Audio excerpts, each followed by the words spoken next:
Good morning, you're watching Breakfast on Sky News. It is 7 o'clock. Jamaica's Prime Minister has declared the country a disaster area after it's been hit by one of the strongest Atlantic hurricanes ever recorded. Hurricane Melissa carved a path of destruction across the Caribbean island. The scale of the damage begins to emerge, with communities destroyed and roads washed away. This is a disaster. This is a disaster. Entire towns have been redrawn by floodwaters. Residents have been urged to shelter until sunrise, which is still a few hours away in Jamaica, amid warnings of life-threatening landslides there.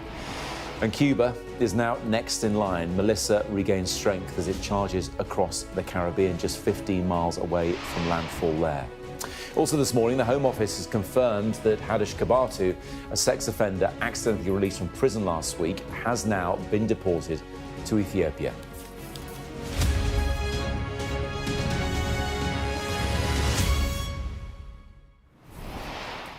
Good morning. One of the strongest Atlantic hurricanes ever recorded has caused devastation in Jamaica, is now dropping strength as it heads towards Cuba this morning. We'll have more on that in a moment. But first, some breaking news. As we came on air around about an hour ago, the Home Office confirmed that Kabatu has now been deported. He is, as I'm sure you remember, the asylum seeker who sexually assaulted a teenage girl, was convicted and then accidentally released from prison last week before being found once more. Amelia Harper joins me now with the latest on this. Look, we knew this was happening. We just weren't clear on exactly when he was going to be deported, but now we know.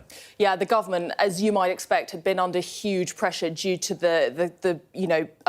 due to just how much this was in the news, Matt, to deport him. But we've had that confirmation this morning that migrant sex offender Kabatu has now been deported. We have footage here of him being put on a flight. There are a number of individuals surrounding him as he gets put on this flight. The Home Office confirmed that that flight happened last night and that he arrived in Ethiopia this morning. Crucially, they've said he has no right to return, which, of course, will be a big relief for the family of the schoolgirl that he sexually assaulted. Just to briefly remind our viewers, he is a convicted sex offender. He assaulted a 14-year-old girl and a woman in Epping. The judge in his case said he had a significant risk of reoffending. So this move that we are seeing here was, of course, crucial. This man, his actions sparked weeks of protests as well. He'd been staying at the Bell Hotel in Epping when the assaults took place, having arrived on a small boat. This mistaken release was hugely embarrassing for the government. The Prime Minister, Sir Keir Starmer, was appalled. The Justice Secretary, David Lammy, said he was absolutely livid. We've got a statement from Shabana Mahmood, the Home Secretary. She has said this morning, last week's blunder should never have happened, and I share the public's anger that it did. I would like to thank the police for rapidly bringing Mr Kabatu into custody and the public for their vigilance. I've pulled every lever to deport Mr Kabatu and remove him off British soil. I'm pleased to confirm this vile child sex offender has been deported. Our streets are safer because of it. There had, of course, been, mounting pressure on the government over the use of asylum hotels, how they've been tackling small boats. So good news for them, certainly, this morning. We'll be joined by a Home Office Minister in about 10 minutes' time. Thank you very much indeed for now, Amelia. We're going to turn back to Hurricane Melissa. Jamaica's Prime Minister has declared his country a disaster area. Martha Kellner now has this report. Hurricane Melissa churned through Jamaica. And when the storm cleared, its full, unforgiving ferocity came into focus. A row of colourful houses and shops in the town of Black River chewed up. They've had hurricanes here before, but not like this. The roof of the hospital peeled back in a matter of minutes. Oh, God have mercy. Entire towns redrawn by floodwater. This is a disaster. This is a disaster. People who lost everything, looking to the skies for some sign of mercy. We're on the brink. We're on the brink right now. We're on the brink.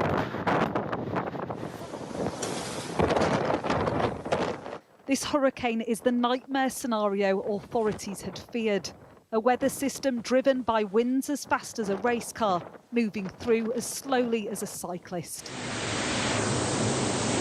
Even as the storm approached landfall, officials still begging people to evacuate. This is one of the worst experiences that we'd have ever encountered. We can go back to Hurricane Charlie in 1951. We can go to Hurricane Gilbert in 1980-89. We have had other hurricanes. Beryl last year.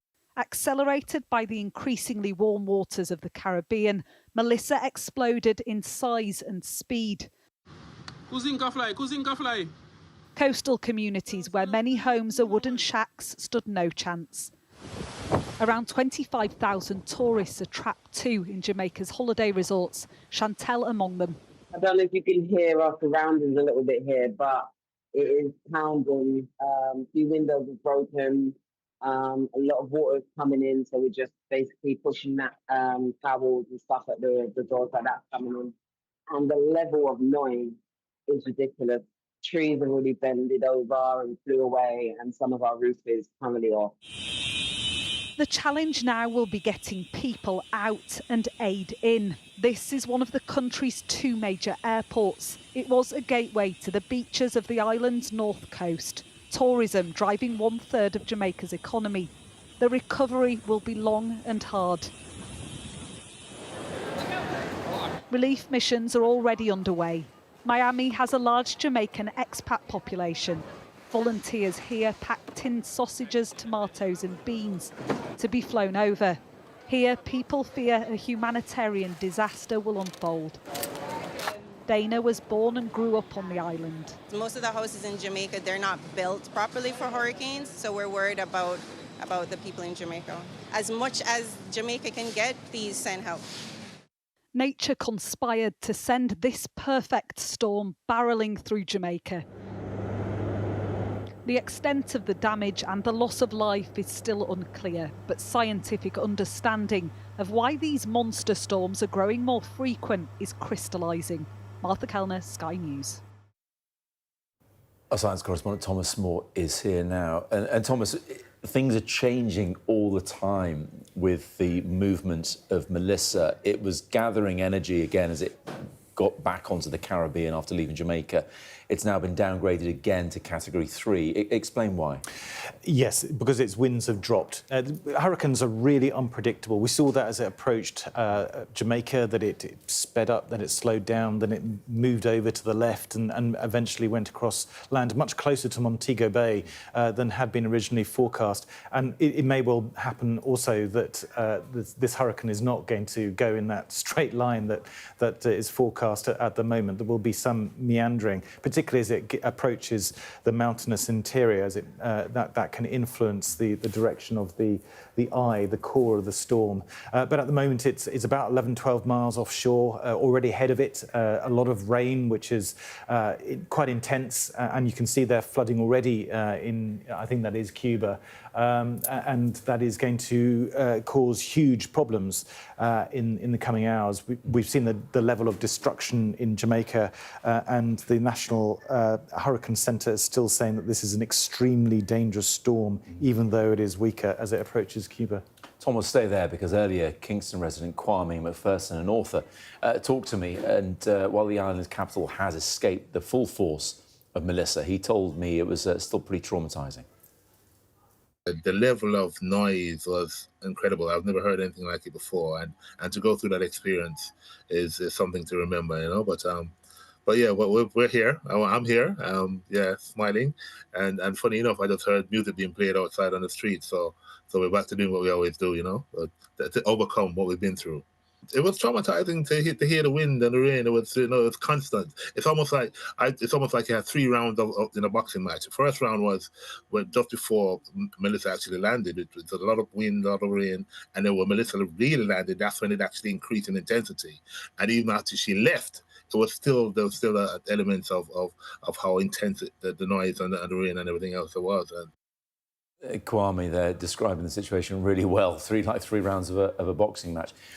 What he also mentioned was wondering if the intensity of Melissa means there's going to be an extra level of strength given to hurricanes. You know, Category 6 now.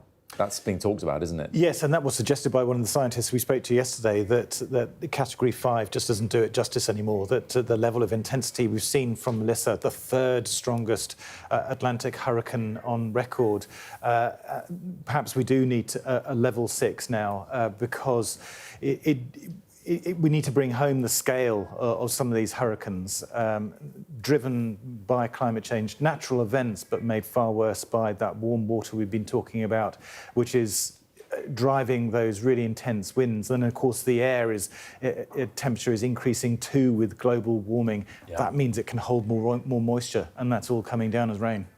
We should also remind people watching that there are something like 8,000 Brits in Jamaica right now, perhaps some of them on holiday, perhaps some visiting friends and relatives. Of course, there's tens of thousands of British people who have Jamaican friends and relatives and heritage as well. And that does prompt the question, Thomas, about international support for Jamaica, because the Prime Minister has said that's what they need now. Well, for a start, it's going to be a really anxious day for people in the UK trying to reach relatives on the western side of the island, because the power's out, communications down. But they will be trying to see what they can do to help. The Jamaican government has a needs list, everything from cots and mattresses to torches to vegetable seeds, because it was the breadbasket of the nation that this hurricane tore through, causing immense destruction. So Jamaica is going to need an awful lot of help to get back on its feet in the coming months. It was still recovering from a hurricane 18 months ago. So you can see how this, on top of that level of destruction, is really going to put the Jamaica quite well back.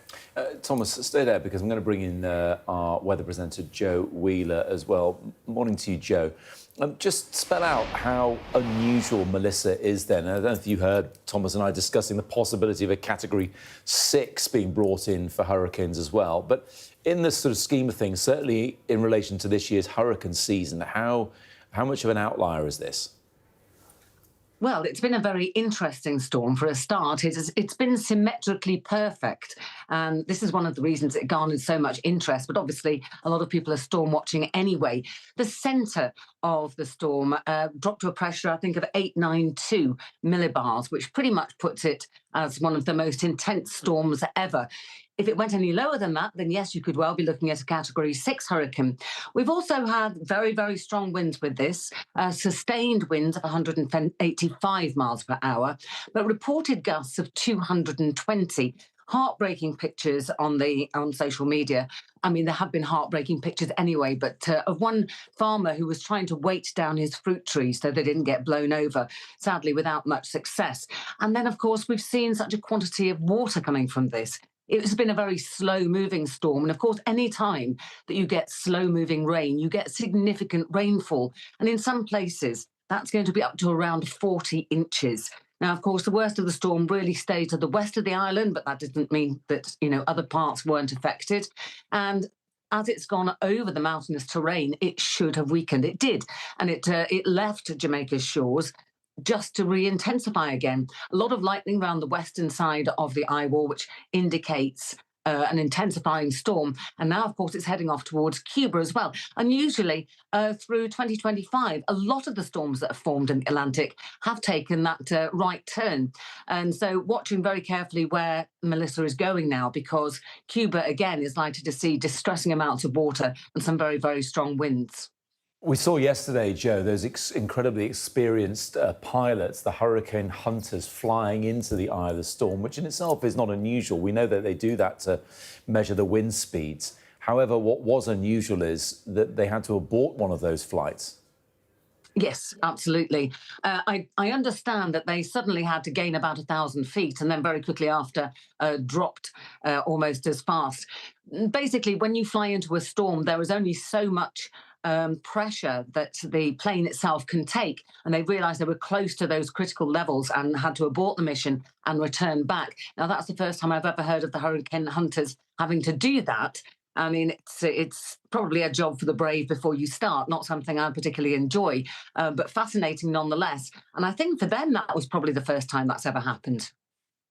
Look, let's get some perspective here, because clearly what Jamaica is struggling with is absolutely massive and atrocious, and Cuba is braced for the same. just looking at our own weather forecast, we're seeing winds picking up here today and tomorrow as well. And of course, Melissa heads into the Atlantic. Are we, even all these thousands of miles away, are we going to feel the effects in the British Isles of Melissa in some way? We very often do. We talk about ex-hurricanes coming along here, and of course we can't have the hurricanes because we don't have waters that are warm enough, certainly not at this stage anyway. As far as I understand, Melissa is going to move into the open waters again. It's going to run into a cold front, which is exiting America. Now, in fact, Florida had some fairly intense rainfall as this cold front cleared away yesterday. So some fairly dramatic flooding there as well. But it also, the storm will run into the jet stream, and it'll get picked up by the jet stream, carried across the Atlantic into cooler waters. So, of course, it's losing strength as it goes. But it's also giving a kick to the jet stream, and that is likely to affect our weather at some point in the near future. Let me bring Thomas back in. Thomas, when we see disasters like this, often, look, there's the immediate response, of course, and we still don't know what kind of devastation has really wreaked on Jamaica. Then there's the soul-searching and looking at doing things better for next time. Is there a sense that Jamaica has been able to learn from previous experiences, or has the potential cost of that meant that they've just had to crack on as best they can and batten down the hatches next time? Well, certainly they will have learned from hurricanes in the past and tried to do what they can. And that's why we're seeing the government trying to get ahead of what they know for sure with this needs list. They anticipate that they're going to need an awful lot of beds and torches and vegetables and seeds and so on. But I think it's going to be extremely difficult for countries to adapt to our warmer future. They don't have the money, the resources to protect their coastlines from the kind of storm surges that we saw yesterday, the level of rainfall, the ferocity of the winds, which they don't, their buildings just aren't built for. So it is going to be a challenge for these countries to adapt even to a 1.5 to 2 degree warming, which is the best that we can hope for at the moment. We've got... The world is gathering in Brazil in a couple of weeks' time to talk about climate change and trying to limit the increase in temperatures in the future. Many countries rowing back from net zero. Well, this is climate change writ large. Hurricanes are natural events, but made much, much worse by global warming. And poorer countries who've emitted such a tiny proportion of the fossil fuel emissions in the past are the ones who are bearing the brunt. Thomas, we're hearing that it has just made landfall in Cuba. I think the latest category it was given was 3, which is downgraded severely from category 5. Nevertheless, that's winds of, 125 miles per hour, which is still going to wreak devastation. Thanks for the time being. Joe, thanks to you as well for joining us too. Just a reminder as well of some of our other breaking news this morning. The Home Office has confirmed now that Hadush Kabatu has been deported. You'll remember he is the asylum seeker who went on to sexually assault a teenage girl, was convicted and imprisoned, then accidentally released from prison last week. The Home Secretary Shabana Mahmood has said that last week's blunder should never have happened. I share the public's anger that it did. I would like to thank the police for rapidly bringing Mr Kabatu into custody and the public for their vigilance. I've pulled every lever to deport Mr Kabatu and remove him off British soil. I'm pleased to confirm this vile child sex offender has been deported. Our streets are safer because of it. Alex Norris is Minister of State at the Home Office, joins me now. You must be relieved. Matt, thanks for having us. Hadush Kabatu's a child sex offender. He has no place roaming our streets. I'm glad our streets are safer and he's been removed overnight. Yeah, it took a bit longer than you would have liked. I mean, we were hoping this was, well, we were expecting this rather. You would have been hoping that we'd hear about this in the past couple of days. As the Home Secretary said, we're angry about the process, we're angry about the blunder that's taken place. We're grateful for the police, the vigilance of the public to make sure this individual was corralled again, but delighted that the process has come to its end in the way that it should, which is a sex offender taken off our streets and taken out of our country. On accidental prison releases, the year to March shows that there were 262 people released by mistake by the prison service, more than doubling the figures from the year before. Are you sure this won't happen again? Well, we've put in place immediate enhanced controls to make sure that it doesn't. We're having what's happened in this case reviewed independently to learn those lessons. One is too many. So we don't want it to happen again, and that's why we're putting these things in place to make sure they don't. Why do you think it has been happening? Why has the number increased? Well, clearly there's been a challenge, but in this case, particularly at handover moment, there needed clearly to be greater clarity about what we expected to happen for that individual. Yeah. You know, we're still getting to the bottom of this case, but the controls we put in place in the meantime will prevent it from happening again. It does beg a belief, doesn't it, that someone's been released from prison and they're not putting the checks and balances in to make sure that that is correct. It seems, I imagine to a lot of people watching, that should be pretty basic. It's unacceptable. It's why we're so angry about it. It's why we put those changes in. The other thing you're talking about today at the Home Office is you have apprehended a lot of illegal workers. Tell us more. Yeah, people think it's too easy to come here, often illegally, and melt illegally into our economy. That's not right. You know, we've just brought to an end the biggest year in history in terms of immigration enforcement raids. We've done 11,000 of those raids. That's led to 8,000 arrests. And, you know, we've sent a really strong signal that if you think you can come to this country and work illegally, you can't. So one of the examples that you put out in your release is that in August, 15 men, Kazakh, Turk, Georgian, Uzbek, Kyrgyz, Tajik, were arrested for illegally working at Goldbeck Solar Farm in Bristol. They've been, deported now, I assume? Well, I wouldn't want to tell you what's happened in all of those cases. Yeah. We know that 1,000 people have been That came from deported. your own release, by the way. Well, Not my no, own of course. homework. No, but depending on the nature of the offending for those individuals, of course, some of the outcomes may be different. But we're very pleased to say 1,000 people have been deported as part of this process. That's part of an overall number of 35,000 that have been deported since we came to office. Yeah. We actually want to go further. You know, at the moment, you know, your point for deportation is generally around the 1-year sentence mark, prison sentence. We're changing that in the sentencing bill so that if you have a suspended sentence of a year, then you'll be deported. We need to see, we really want to ramp up this activity, because if people commit crimes, come to this country, commit crimes in this country, well, they should leave this country. We've seen that with Hadush Kabatu. We've seen that with 1,000 people in these raids.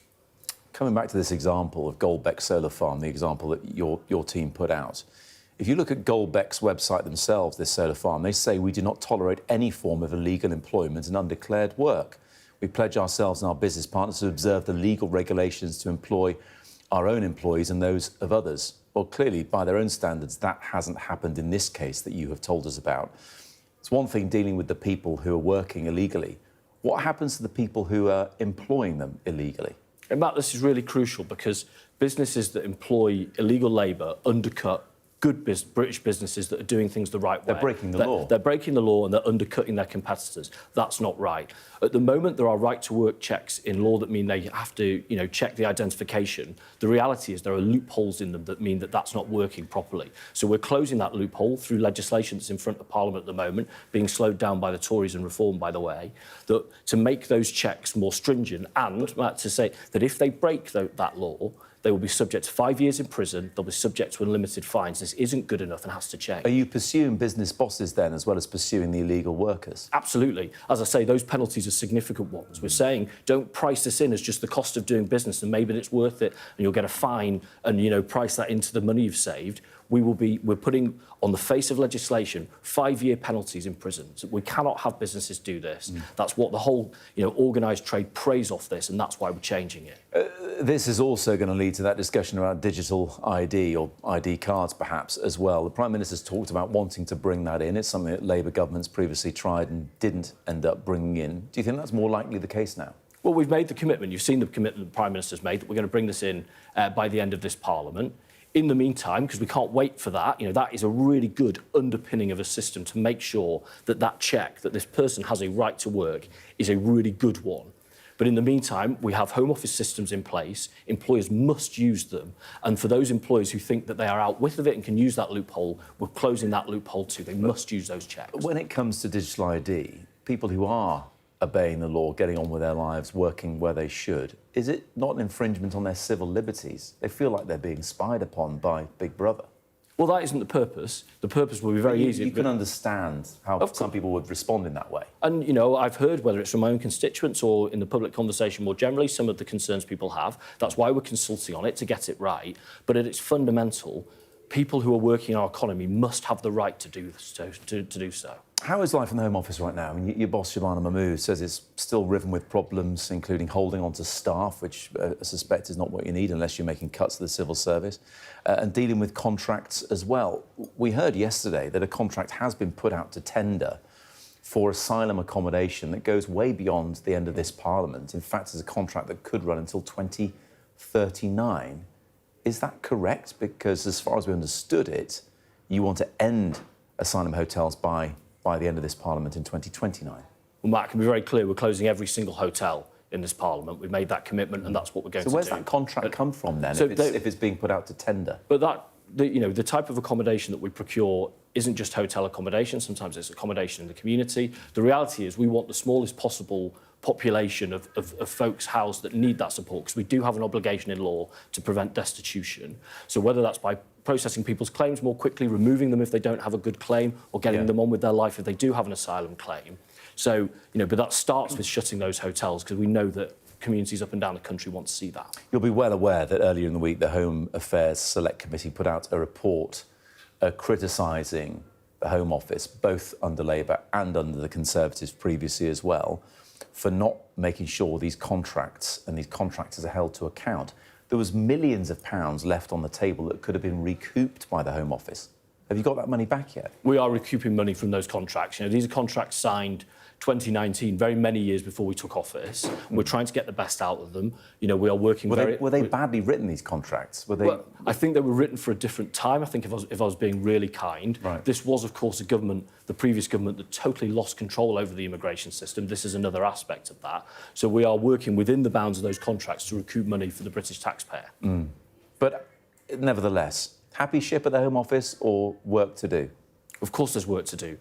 Tackling migration, stopping the boats, closing every single hotel in this country is an absolute core part of this government's plan for change. So, yes, there's lots of work to do, but we're getting on with it with purpose. Just finally, I mean, we started by talking about Hadush Kabatu, who now we know has been deported back to Ethiopia, which is where he originally came from.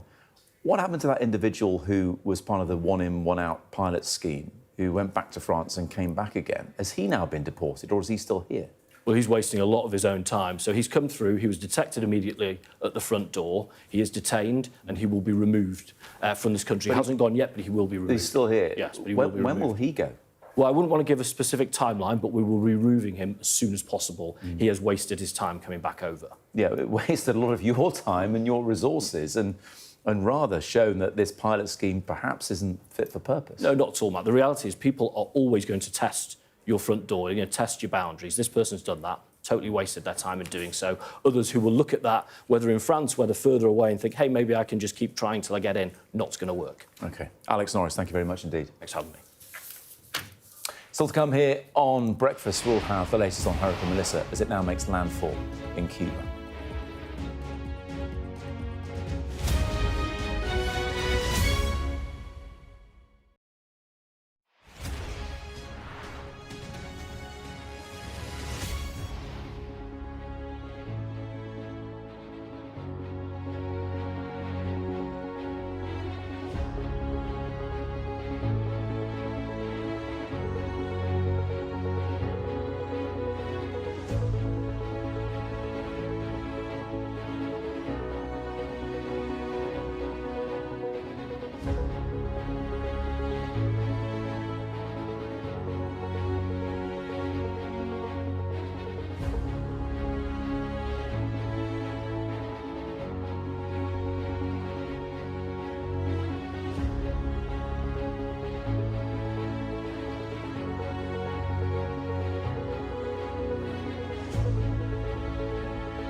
I witnessed the complete destruction of a place linked to my childhood memories.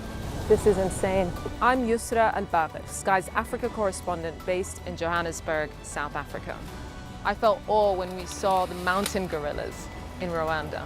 We call him the king of the jungle. This is the alpha silverback. Sky News, get the full story first.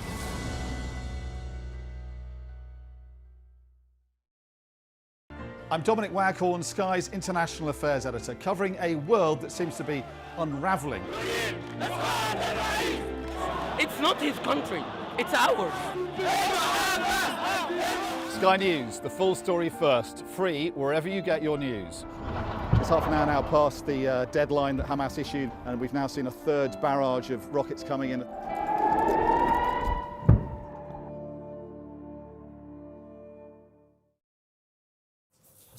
This is Breakfast on Sky News. Our top story this morning, Jamaica has been declared a disaster area by its Prime Minister after it was hit by the most powerful storm we recorded ever on the Caribbean island. Hurricane Melissa brought catastrophic winds of 185 miles per hour, tearing the roofs off buildings, leaving roads covered in debris and 500,000 people without power. Flash flooding has also swept across the region, and the government says the island's infrastructure has been severely damaged. Thousands spent the night in shelters as a result. Thousands more British tourists are as well this morning stranded on the Caribbean island. The Foreign Office has set up a crisis centre to support up to 8,000 Brits who are thought to be in Jamaica. Foreign Secretary Yvette Cooper says these specialist rapid deployment teams are in place to provide consular assistance. Jamaica's government says it hopes to reopen its airports as early as tomorrow to help distribute the emergency relief it so desperately needs. And President Trump has said the US is keeping a close eye on things, and especially the damage caused by Melissa, and is prepared to send aid to help the recovery. Melissa has now made landfall in Cuba as well. It has been downgraded, but it's still powerful as a Category 3 storm. Winds of 120 miles per hour have been pummeling the country's coast as the storm moves onwards over Cuba and is thought to head towards the Bahamas. Authorities have evacuated more than 700,000 people in Cuba, with concerns the storm will lead to catastrophic damage there. Pan-Commonwealth Coordinator of the Commonwealth Youth Climate Change Network, Siobhan Brown, joins me now from Ochos Rios, which is a port town on the north coast of the island. Good morning to you, Siobhan. How are you? Good morning. Thank you for having me. I am as best as I can be. It's really scary at this time. I'm without electricity. I'm without water. I'm just doing my best because I know that there's a lot of persons globally in the UK as well that really wants to know the situation and what's happening here in Jamaica. So this is just me putting out the effort to share with you what's happening here on the ground. Yeah, and we really appreciate it. And you're absolutely right. There's a lot of people in Britain who maybe first-generation Jamaican, maybe have Jamaican relatives, Jamaican friends as well. They will be concerned. I fully appreciate it. It's the middle of the night there as well, and you're up to talk to us. How have the last 24 hours been for you? The words cannot just. It's hard for me to compare. It's the first time we've seen such a devastating storm in such a short time. We have been tracking the system since it was a tropical storm. However, it went through rapid intensification over just a short period of time. It became a Category 5 hurricane. I was able to gather enough resources that I could, non-perishable food. I was able to store water, and I was able to just visit some of my community members to find out, are they okay, what type of support that they need. I was also able to assist with transporting some of those at-risk persons to the nearest shelter. There's currently around 800 shelters that has been activated throughout the islands. They are not at full capacity, but they currently have a lot of persons who are in those shelters, not just because of the flooding, landslide, but of course, if individuals feel as if their home is not able to withstand what is going to happen, then of course they were welcome into just moving into the shelters. Siobhan, just tell us about the sort of amenities there. And clearly, you're able to talk to us, and we're glad of that. I don't know if you're doing it on a mobile, what the power situation is there right now. Do you have electricity at the moment? No, I don't have electricity, actually. I'm on my phone. I'm using my laptop screen as just a backlight to assist. So there's no electricity. Some communities has lost electricity longer than I did. There's currently no water as well, and that's of course because of the storm surge and the water. So it had to be cut just to protect individuals. Electricity is also out. I know that the government had brought in external partners to assist with reconnecting the island immediately. So I think that it shouldn't be long before we are back on the power grid. This is the most powerful hurricane ever recorded to hit Jamaica. Did it feel like that? Yes, it did. I did not venture outside, but I did take a peep outside, and I saw buildings being destroyed. I saw roofing being destroyed. I saw trees being broken. It was very scary because I would have. I did my best to protect myself and my family, but it just brings into context that there cannot be enough preparation, and there's so much hazards. There's so much things that could have happened. I'm just really thankful that the eye has passed. I think it should be, unfortunately, making landfall in Cuba as we speak or anytime soon. But for us in Jamaica, it's very early now, so we'll have to wait until the sun rises to really do an assessment of the damage that was done. Yeah, absolutely, Siobhan. It has actually just made landfall in Cuba as it happens, and has now been downgraded to a Category 3 hurricane. It was Category 5, of course, when it was over Jamaica. Nevertheless, really strong winds, and Cubans are rightly going to be worried about what's coming their way and what you've experienced. Siobhan, you mentioned your family there. Now, you're a grown-up, so you've had experience of hurricane seasons before, of course. I don't know what the makeup is of your family, but if there's any children involved, how do you explain things like this to them when it's new and terrifying? What makes it a little bit different, why I'm glad that Sky News reached out to me, is that I've been a firefighter for about 7 years. I recently just transitioned into another capacity. So normally when there's this type of disaster, last year we had Hurricane Beryl, and we've had previous natural disasters that has came. I've normally been on the ground working with individuals, working with the community. It's very difficult to put into context what is happening, but one of the key things that we do is that we try to let them understand that this is just because of the warming temperatures. We spoke about climate advocacy, climate awareness, and we wanted them through sustainable leadership to understand that as humans, we need to be living just a little bit better in harmony with the environment, so that we can deter a lot of these adverse risks. I spoke about my family. I'm recently married. I have a wife. She's pregnant and she is scared because there may be external shocks that may push her into delivery or in premature delivery. So we are safe.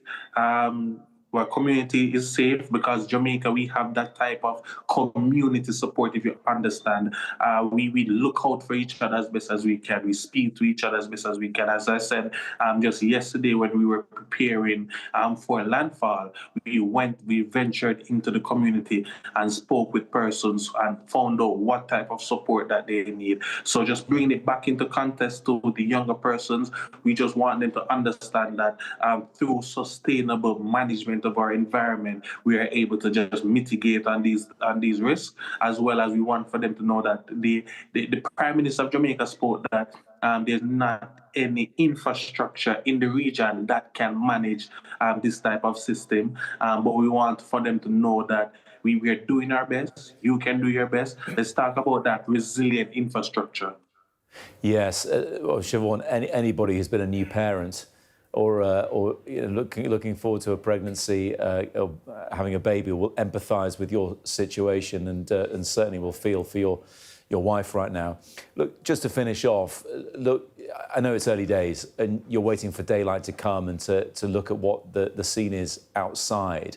But in calmer times, we do hear plenty of island nations around the world who are at threat from the effects of climate change, saying they don't feel like they're being heard. There is a big climate conference in Brazil in the next few weeks, the COP climate conference as well, where we're going to hear more from those island nations who are threatened with flooding or hurricanes or this kind of thing. Does Jamaica feel like that right now? Does Jamaica feel like it and other island nations are not being heard by the bigger economies of the world? That's a wonderful question, and thank you for that. As us as small island developing states, we are extremely at risk, not just by our geographic location. We're literally located in the path of these systems, but because of our size as well. And not just that, a majority of our population lives in low-lying coastal areas. And over the past couple of years now, we've been talking about that climate justice, that disaster fund. And these are just evidence that we need that. It's hard for me to speak on behalf of what the government thinks, but I want for the more developed countries that are contributing a lot more to greenhouse emissions, a lot more to waste production that are leading to these things, to see that the effects are real. Even if it's that you're not necessarily seeing what is happening. We in the Caribbean region, I know that persons in the Pacific region as well, we're feeling very, very hard. We're losing lives because of these things. So I just want to urge the policymakers, the governments from these developed countries to really assist us in bouncing back, assist us with resilient infrastructure, assist us with this is a normal day for us. These are annual events, so we just want to be as prepared as possible. Look, it is 20 to 3 in the morning there, Siobhan, so we're really grateful for your time. I don't want you to use any more of your phone's battery, or, you found a light and switch it on, so I want you to save your energy because you don't know when you're going to get it back. And the final thing to say is really good luck with the baby. Sending best of luck to you and your wife for the rest of the pregnancy as well. Thank you very much indeed for your time. Thank you so much. Have a good day, and thank you for inviting me. You're absolutely welcome. Let's bring in our science correspondent, Thomas Moore, once again. We'll get to the detail of what's been happening the past 24 hours in a second, Thomas. But that wider discussion around the impact of climate change is not going away. There is that focus on Belém in Brazil, where the COP climate conference is happening in a few weeks' time. And it is countries like Jamaica, especially in light of this, who are going to be making their case. Yes, Jamaica is produced a tiny fraction of the world's carbon emissions in recent history, and yet it is there in the path of this hurricane, which has been made far more intense by those emissions. It is, they feel this injustice, that they are the ones who are paying the penalty for our vacillation over these emissions. We argue over net zero, and we're seeing the effects. It's going to cost billions of dollars to help countries like Jamaica, indeed many Caribbean nations, to protect themselves from these increasingly intense hurricanes in the years to come. It is going to be a huge challenge. I think it was Paris in 2015, wasn't it, where they committed to keep global warming to 1.5 Celsius or below, above the average of pre-industrial times. But it certainly doesn't look like that's ever been achieved. I think it might have even been surpassed already. Back to the here and now, Thomas. Look, we heard about Siobhan's experience there. Without power, they can't truly check on the devastation, given that it's dark and it's the middle of the night there. And at the same time, Melissa is now in Cuba as well. Yes, we've got two operations, really. One, we've got refuge in Cuba, where they have evacuated something like 400,000 people away from the immediate path of the storm. It's going to be a very narrow path of the most ferocious winds of about 120 miles an hour as it carves its way northeast across the island. But then on Jamaica, as it becomes light in, 3 hours' time or so, you're going to see some kind of recovery operation. You can imagine that they'll want satellite images of destruction as fast as possible on the west of the island. is going to be impossible for rescue teams to get anywhere near it. So I'm sure the government will be trying to get helicopters up in the air to fly over the area just to gauge what kind of level of destruction there has been. That will help them to know what is needed in the immediate hours and days ahead. Thomas, for the time being, thank you very much indeed. You're watching Breakfast here on Sky News. Still to come. As we've been discussing, Jamaica has been declared a disaster area by the authorities there after being hit by what is the most powerful storm they've ever recorded on the island. We'll have the latest on Hurricane Melissa as it has now made landfall in Cuba as well.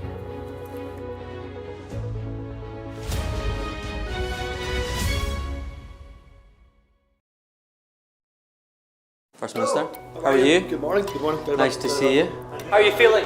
Looking forward to getting into the parliamentary chamber. Are you any further forward to making a decision? No, it's an important day today. All of the claims were in line with my parliamentary duties, so I'm making that clear to you, Connor. He was a Scot through and through. He was a very good politician. Alex Salmond was controversial, he was a disruptor, but above all, he was respected. Will you resign if you lose this week?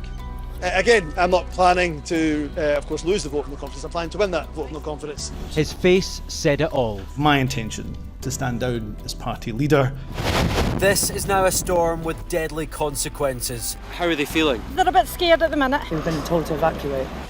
How are you feeling? Devastated. Hundreds of homes were wiped out by flooding. I'm Connor Gillis, Sky's Scotland correspondent. It was probably the darkest time in my life. Scott is 5 years sober after a cocaine addiction left him close to death. Scotland has a shameful record, worse than England, the worst in Europe. Why not just say you failed? Because then you might get more respect from families who've lost loved ones. This is where one of the UK's most prolific rapists thought he'd got away with murder. Sky News can reveal that former sex workers had told police he was sexually violent. My Emma. Free wherever you get your news. It's over, isn't it? The Americans say he is Rossi, a fraudster. This has been one of the most bizarre cases ever heard in a courtroom in this country. A dangerous murderer. Do you think you'll ever be able to forgive Andrew Ennis after this? She said she can forgive him, but as long as he's behind bars. By doing the right thing, it's destroyed your life. They terrorised me. They intimidated me. I'm so grateful. Sky News, the full story first. What might happen if Russia attacked the UK? This is clearly an enormous show of force. It is definitely out of the ordinary. We ran a war game with former ministers back in the hot seat. Ben Wallace. Amber Rudd. Jack Straw. It's the kind of war game that's genuinely tested inside government. The Russians are signalling that there may be an attack. Russia knows our weaknesses, but do you? I'm Deborah Haynes. From Sky News and Tortoise, this is The War Game. Listen wherever you get your podcasts. We arrive. A secret hospital hidden in the Myanmar jungle, treating the victims of this bloody war. This is Myanmar today. Its military rulers don't want the world to see, but we have. I fight for my own future. I fight for my generation's future. This is an actual crime. They don't care for that. Myanmar army is only a couple of kilometers away. So this is a major humanitarian disaster.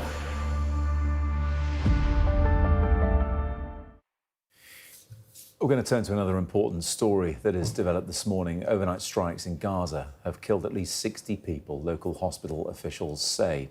Israel's Prime Minister Benjamin Netanyahu ordered the strikes after accusing Hamas of violating the ceasefire. These are images right now of Gaza, and as you can see, a sight that many people wouldn't have wanted to see given the status of the ceasefire, smoke billowing again from above the strip. Israel's military says one of its troops was killed after fighting broke out in southern Gaza. Our Middle East correspondent Adam Parsons has the latest on this. It's been a significant night in Gaza with Israeli military strikes going on all through the night and into the early hours of the morning, and we're told they're still happening now. At the moment, reports suggest that dozens of people have been killed, perhaps more than 60, and there are suggestions that around a third of that number are children. So on the ground in Gaza right now, and certainly in these areas, it won't feel like there is a ceasefire intact. this military action by Israel was as the basis of two things. One was an attack on Israeli soldiers in the Rafah region in which one person was killed. Hamas has said it was not involved in that attack. It's tried to distance itself from it. The other thing are repeated concerns about whether Hamas really is making best efforts to return the deceased hostages. That is such an important demand for the Israeli government, and a video emerged yesterday that suggested that at least some Hamas operatives were staging the discovery of a body in the ground when in fact they had put those remains there just beforehand. That infuriated many in the Israeli establishment. Clearly, this is a very, very heavy reprisal with so many people killed. It comes, of course, you may remember a previous incident where 2 Israeli soldiers were killed, and that led also to a succession of airstrikes that killed dozens in Gaza. The American president, Donald Trump, insists that the ceasefire is still intact. He says Israel does have the right to respond. J.D. Vance last night referred to this as skirmishes. I think we can say it has gone beyond that. So the question is whether or not this ceasefire is still tenable, whether after these attacks Israel will slow down, that the cacophony of violence at the moment in Gaza will ebb away and we will return to the state of the ceasefire, and these arguments about whether or not hostages are being returned in good faith will carry on in a peaceful form of discussion, or whether, as some on the far right here in Israel think, that actually the ceasefire should be forgotten and a full-throated offensive should start once more. So correspondent Adam Parsons with the latest from the Middle East. Next, Donald Trump has been presented with South Korea's highest honour on the final stop of his Asia tour. Addressing the APEC summit, President Trump said a trade deal with South Korea would be finalised very soon. He is also expected to meet with China's Xi Jinping tomorrow for the first time in 6 years. Donald Trump arrived in South Korea hours after North Korea test-fired a nuclear-capable cruise missile. An Afghan national who entered the UK in a lorry back in 2020 has been arrested over a fatal stabbing in Uxbridge in West London on Monday. One man died in the assault and 2 others were seriously injured, including a 14-year-old boy. Police have described the attack as a senseless act of violence. The morning after pill is now available for free in nearly 10,000 pharmacies across England, saving people up to £30. Until now, emergency contraception had only been available free of charge at GPs and sexual health clinics. A reminder of our breaking news this morning as we came on air just after 6. The Home Office confirmed that Hadush Kabatu has now been deported. You'll remember he is the asylum seeker who sexually assaulted a teenage girl, was convicted, sent to prison and then accidentally released last year before being apprehended. Well, the Home Secretary Shabana Mahmood said that last week's blunder should never have happened. I share the public's anger that it did. I would like to thank the police for rapidly bringing Mr Kabatu into custody and the public for their vigilance. I have pulled every lever, the Home Secretary says, to deport Mr Kabatu and remove him from off British soil. I'm pleased to confirm this vile child sex offender has been deported. Our streets are safer because of it. Tamara Cohen, our political correspondent, is here now. I mean, this was a blunder that the government really didn't want. We saw the Justice Secretary, David Lammy, having to answer difficult questions for it. And I think they wanted to deport him on Monday. It was taken till today to confirm that's happened. Yes, an astonishing blunder in which Hadush Kabatu was released from prison, from Chelmsford Prison on Friday, was supposed to be deported, ended up wandering the streets nearby, and it took 2 days for the police to find him. He had been jailed for a year in September for sexually assaulting a 14-year-old girl and an adult woman. He was deported on a plane last night. We saw the scenes of some Home Office officials walking him onto that plane. You can't really see him very clearly, but he got on a flight at a London airport, headed to the Ethiopian capital, and the Home Office have confirmed that he has now arrived there. And they say that the message here is that if you commit crimes and you're a foreign national, you will be deported. He's obviously only served about a month of his sentence. He now gets to go to Ethiopia, where it is for the authorities there to decide what to do with him. But it is all reflected very badly, really, on the prison system. We know that this is something that's happening increasingly at the moment, people being released in error, and the government say they're tightening up their procedures, going to make it more difficult for prison officers. They're going to have to ask them numerous different questions before they leave. But really, as the government admit, an astonishing error given the sensitivity around this case, a child sex offence. It obviously caused protests around the Bell Hotel in Essex, where he had been living, and they are hoping that this episode will now come to an end. Yeah, there is a victim of sexual assault at the middle of all this. We should remember when he was accidentally released, I think we heard from the father of that victim saying they were broken by the process. Shameful all round, especially for the Home Office and the Justice Ministry. But there you go, pictures of Hadish Kabatu being sent back on a plane to Ethiopia. Also with Tamara and me right now is our science correspondent Thomas Moore, because of the worsening situation with Hurricane Melissa. Thomas, we're yet to see the sun rise over Jamaica, so they can fully assess the damage. But at the same time, Melissa is now over Cuba as well. Yes, to look at the destruction on the west side of Jamaica first, there's a corridor of damage, probably 20, 30 miles wide, as it carved its way across the island, hitting the parish of St Elizabeth and then moving northeast across the island as a Category 5 storm, weakening all the time as it crossed the mountains, but then recharged back over the Caribbean again, although weaker, still an extremely powerful hurricane. It has hit land west of Santiago de Cuba, on the east side of Cuba, and that is going to be a big problem in the hours to come. We'll keep an eye on that all through the morning here on Sky News. You're watching Breakfast. We'll be back after this break.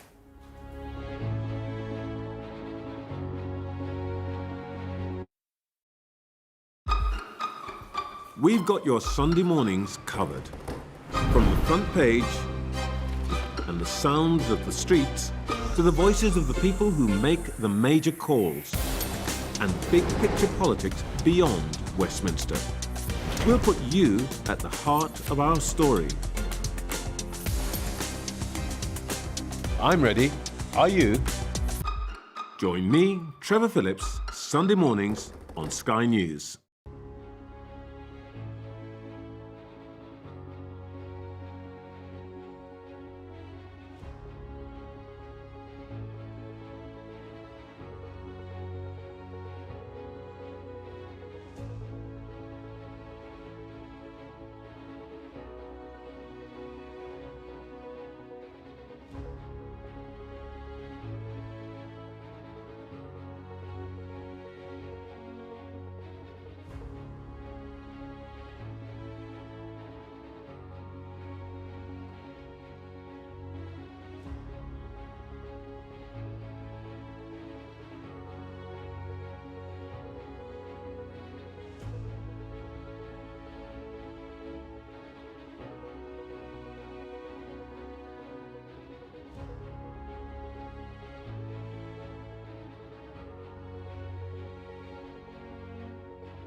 Good morning, this is Breakfast from Sky News. It is 8 o'clock, I'm Matt Barbett. Hurricane Melissa hits Cuba's coast after devastating Jamaica. Disaster area, one of the strongest Atlantic hurricanes ever recorded, has carved a path of destruction across the Caribbean. The scale of the damage in Jamaica begins to emerge, with communities there destroyed and roads washed away. This is a disaster. This is a disaster. Entire towns are thought to have been flooded as well, and residents are being urged to shelter until sunrise, which is still some hours away, amid warnings of life-threatening landslides.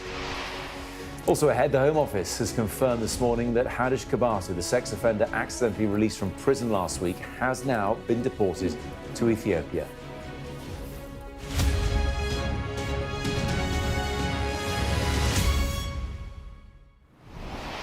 Good morning. Hurricane Melissa has made landfall on the coast of Cuba. More than 700,000 people have been evacuated there from coastal areas amid warnings of more catastrophic damage. Jamaica has been declared a disaster area after being hit by Melissa. We'll have more on that in a moment, but first to some other breaking news this morning. The past couple of hours, the Home Office has confirmed that Hadish Kabatu, this man in the picture, has been deported. He is the asylum seeker who was convicted of sexually assaulting a teenage girl, but then accidentally released from prison last week. Our political correspondent Tamara Cohen is here with me now. We were waiting for this, the government was waiting for this, and they confirmed it a couple of hours ago. That's right. Hadish Kabatu, who was freed on Friday from Chelmsford Prison in an astonishing error. He was supposed to be deported. He was released. He was seen wandering around in the local area in his prison tracksuit, asking people where the train station was.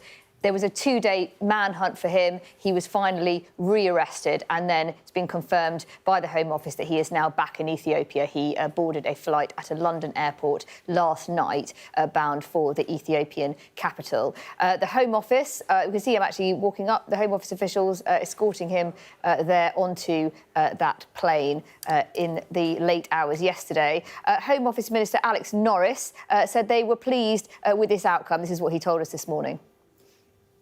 As the Home Secretary said, we're angry about the process, we're angry about the blunder that's taken place. We're grateful for the police, the vigilance of the public to make sure this individual was corralled again, but delighted that the process has come to its end in the way that it should, which is a sex offender taken off our streets and taken out of our country.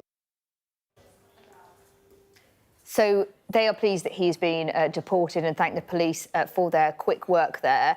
He had only been in the UK a matter of days, having come here on a small boat. He was staying at the Bell Hotel in Essex, where protests ensued before he sexually assaulted a 14-year-old girl and an adult woman. He was jailed for a year in September following a trial, and has then been released after about a month, and is now back in Ethiopia, where it'll be up to the authorities there to decide what to do with him. Tamara, thank you very much indeed for the time being. We're going to turn back now to Hurricane Melissa and the devastation it's wreaking in the Caribbean. Jamaica's Prime Minister has declared the country a disaster area. Martha Kellner has this now. Hurricane Melissa churned through Jamaica. And when the storm cleared, its full, unforgiving ferocity came into focus. A row of colourful houses and shops in the town of Black River chewed up. They've had hurricanes here before, but not like this. The roof of the hospital peeled back in a matter of minutes. Oh, God have mercy. Entire towns redrawn by floodwater. This is a disaster. This is a disaster. People who lost everything, looking to the skies for some sign of mercy. We're on the brink right now, we're on the brink.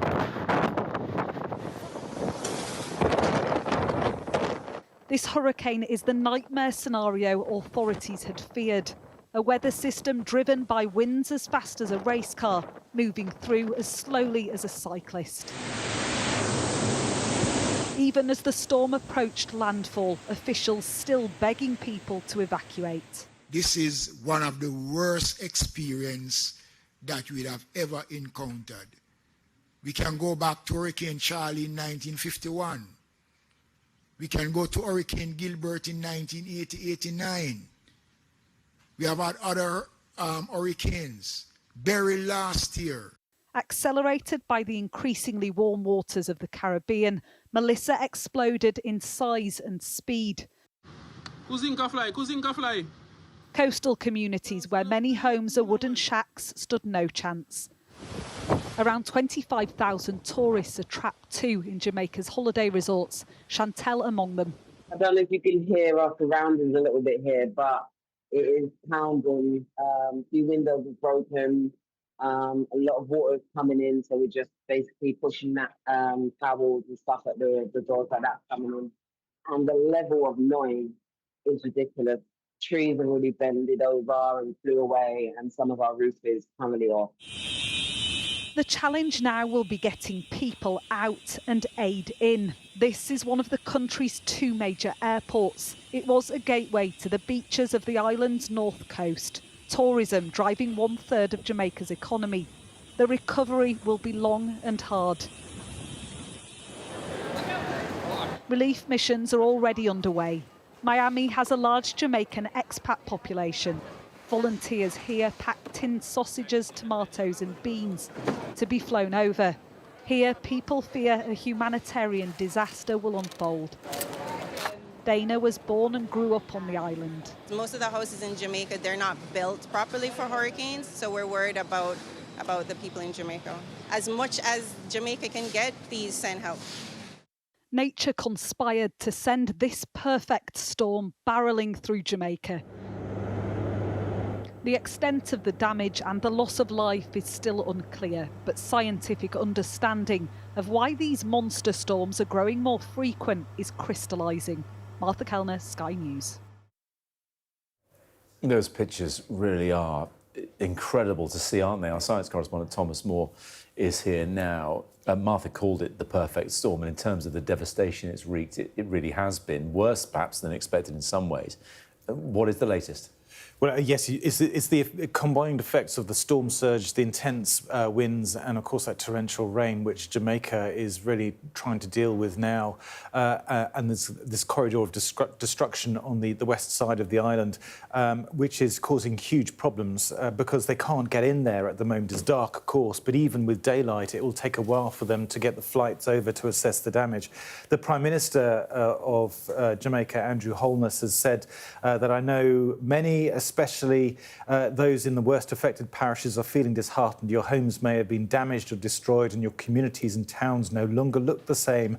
I know your pain and feel your loss. We are mobilising quickly to start the relief and recovery efforts, and we will be there with you every step of the way. And we've also had a statement from the Prime Minister of Barbados saying that her nation stands ready to assist. We are one Caribbean. We will get through this together. A feeling there, I think, that all the islands in the Caribbean feel vulnerable to these increasingly intense hurricanes which bear down on them. I spoke a bit earlier on to the Pan-Commonwealth coordinator of the Commonwealth Youth Climate Change Network, Siobhan Brown, who saw the devastation unfold. And Kingston resident Kwame McPherson talked to me as well, saying that while Kingston, the capital, escaped the full force, it was still traumatising. The level of noise was incredible. I've never heard anything like it before, and to go through that experience is something to remember, you know. But yeah, we're here. I'm here. Yeah, smiling, and funny enough, I just heard music being played outside on the street. So we're back to doing what we always do, you know, to overcome what we've been through. It was traumatizing to hear the wind and the rain. It was, you know, it's constant. It's almost like you had 3 rounds in a boxing match. The first round was just before Melissa actually landed. It was a lot of wind, a lot of rain, and then when Melissa really landed, that's when it actually increased in intensity. And even after she left, there was still elements of how intense the noise and the rain and everything else it was. This is the most powerful hurricane ever recorded to hit Jamaica. Did it feel like that?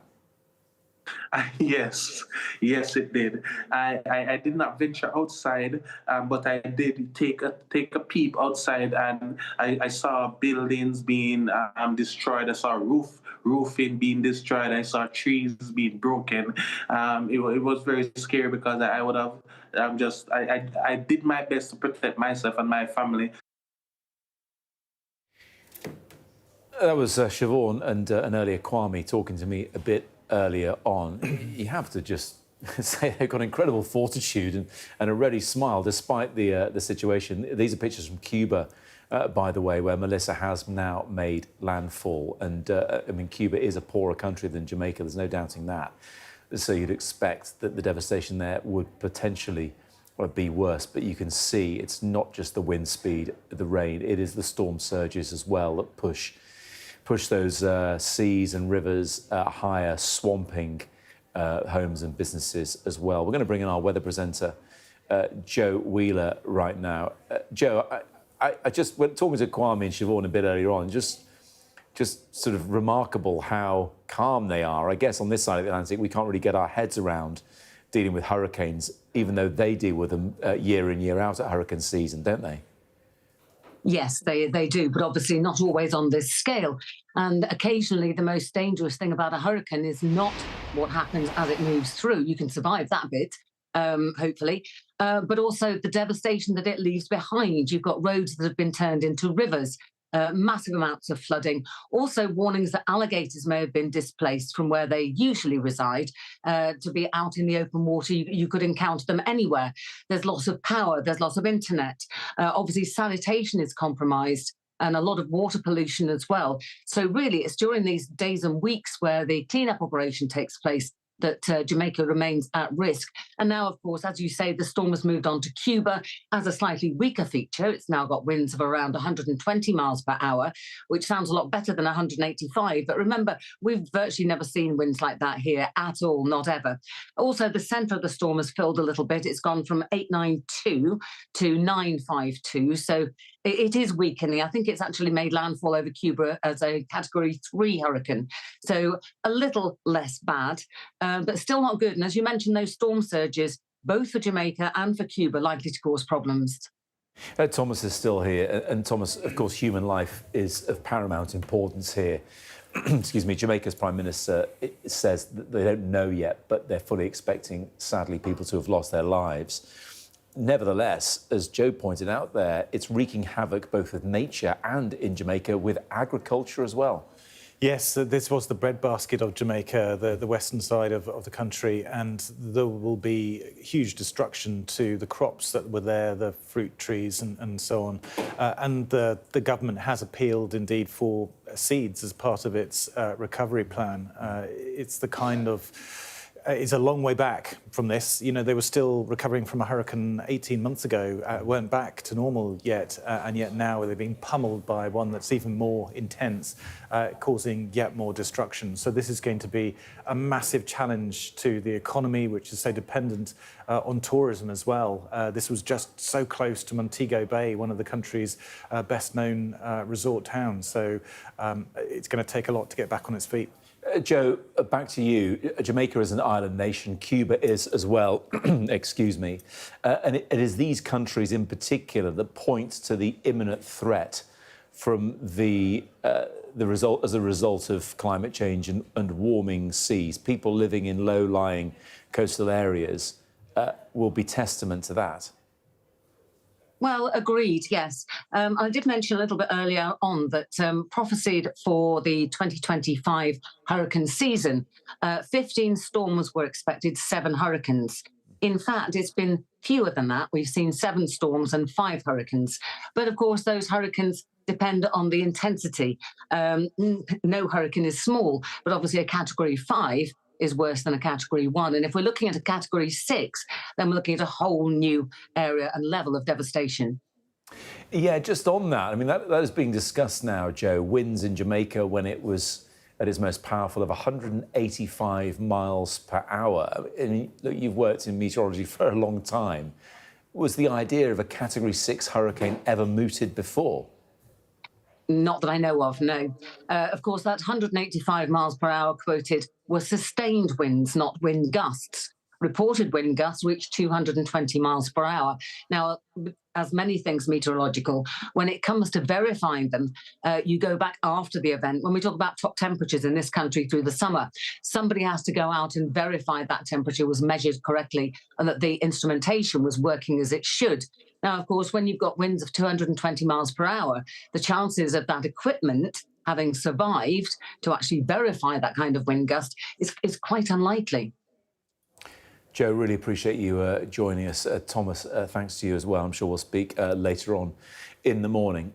We will leave the hurricane there for the time being. A reminder of our other breaking news this morning, and the Home Office has confirmed that Hadish Kabatu has been deported. This is the man, you'll remember, who was an asylum seeker who sexually assaulted a teenage girl in Essex, was convicted, but then accidentally released from prison last week. Home Secretary Shabana Mahmood has said this morning that last week's blunder should never have happened. I share the public's anger that it did. I would like to thank the police for rapidly bringing Mr Kabatu into custody and the public for their vigilance. The Home Secretary continued, I've pulled every lever to deport Mr Kabatu and remove him off British soil. I'm pleased to confirm this vile child sex offender has been deported. Our streets are safer because of it. Joined by the Conservatives now in the studio, Shadow Justice Minister Dr Kieran Mullen is here. Good morning to you. I'm sure you'll welcome that news, wouldn't you? Yes, of course. It's, I'm sure, particularly welcome news to the victims of his horrendous crimes, that they can rest easy now, knowing that he's no longer in the country. But there's 2 points I'd like to make about this case. The first is that he shouldn't have been here in the first place, and that we need a credible plan to immediately deport people just like him. And that's what we've said that we need to do. And in terms of pulling out of the ECHR, reforming the Human Rights Act, abolishing immigration tribunals so that people like him can be sent home or to a safe third country. And the other really important point I'd like to make is that, as you've said, the Home Secretary has described him as a vile child sex offender. Today, this government, at the same time as saying that, will be putting through measures that allow 2/3 of people just like him, people sent to jail for sexual assault against women and girls, to get out of prison earlier, so to be on our streets sooner. And they're doing that across a range of offences. Why are they doing that, do you think? Well, I believe actually it's because they don't understand the importance of punishment to victims and how important it is that they want to... Is it not because the Tories didn't understand that prisons were full? No. So let's be clear, there are other measures that this government and the previous government used to release criminals earlier when there is pressure on prison capacity. And those measures exclude sex offenders, they exclude the worst violent offenders. These measures have nowhere near the same levels of exclusions that those measures have. So it's unprecedented for a government to be releasing sex offenders, paedophiles, seriously violent criminals, and giving them shorter prison sentences, in effect, by letting them out of jail earlier. I'm afraid that is You're absolutely sure that it is convicted paedophiles will be given shorter sentences, or will serve, I should say, not necessarily given, but serve shorter sentences as a result. But really, doesn't that point to the fact that the criminal justice system is in absolute disarray? The courts can't keep up. Prisons are largely full. This is a chronic problem of your making. As I've said, the government has available to it other measures to release perpetrators from prison with a number of safeguards inbuilt that exclude sex offenders, seriously violent criminals. They are choosing not to make use of those measures and instead, on a long-term and permanent basis, release paedophiles, rapists. The news this morning about an attempted murder, around half of people that are sent to prison for attempted murder will get out of prison earlier as a result of the changes that this government is putting through. It really is unprecedented, and that's why we are very clear, and we tried last week to force a vote to prevent it, and we'll carry on raising it and making it clear to the public exactly what this Labour government are doing. The government clearly aren't here to defend their position. I think they would probably take issue with your idea. Well, it's completely correct. Paedophiles are being released it's a fact. Onto the streets. OK, you can say that. You also, at the same time, want to bring in whole life tariffs for people who kill police officers and prison staff as well, which many people may well agree with. People should be punished for such heinous crimes.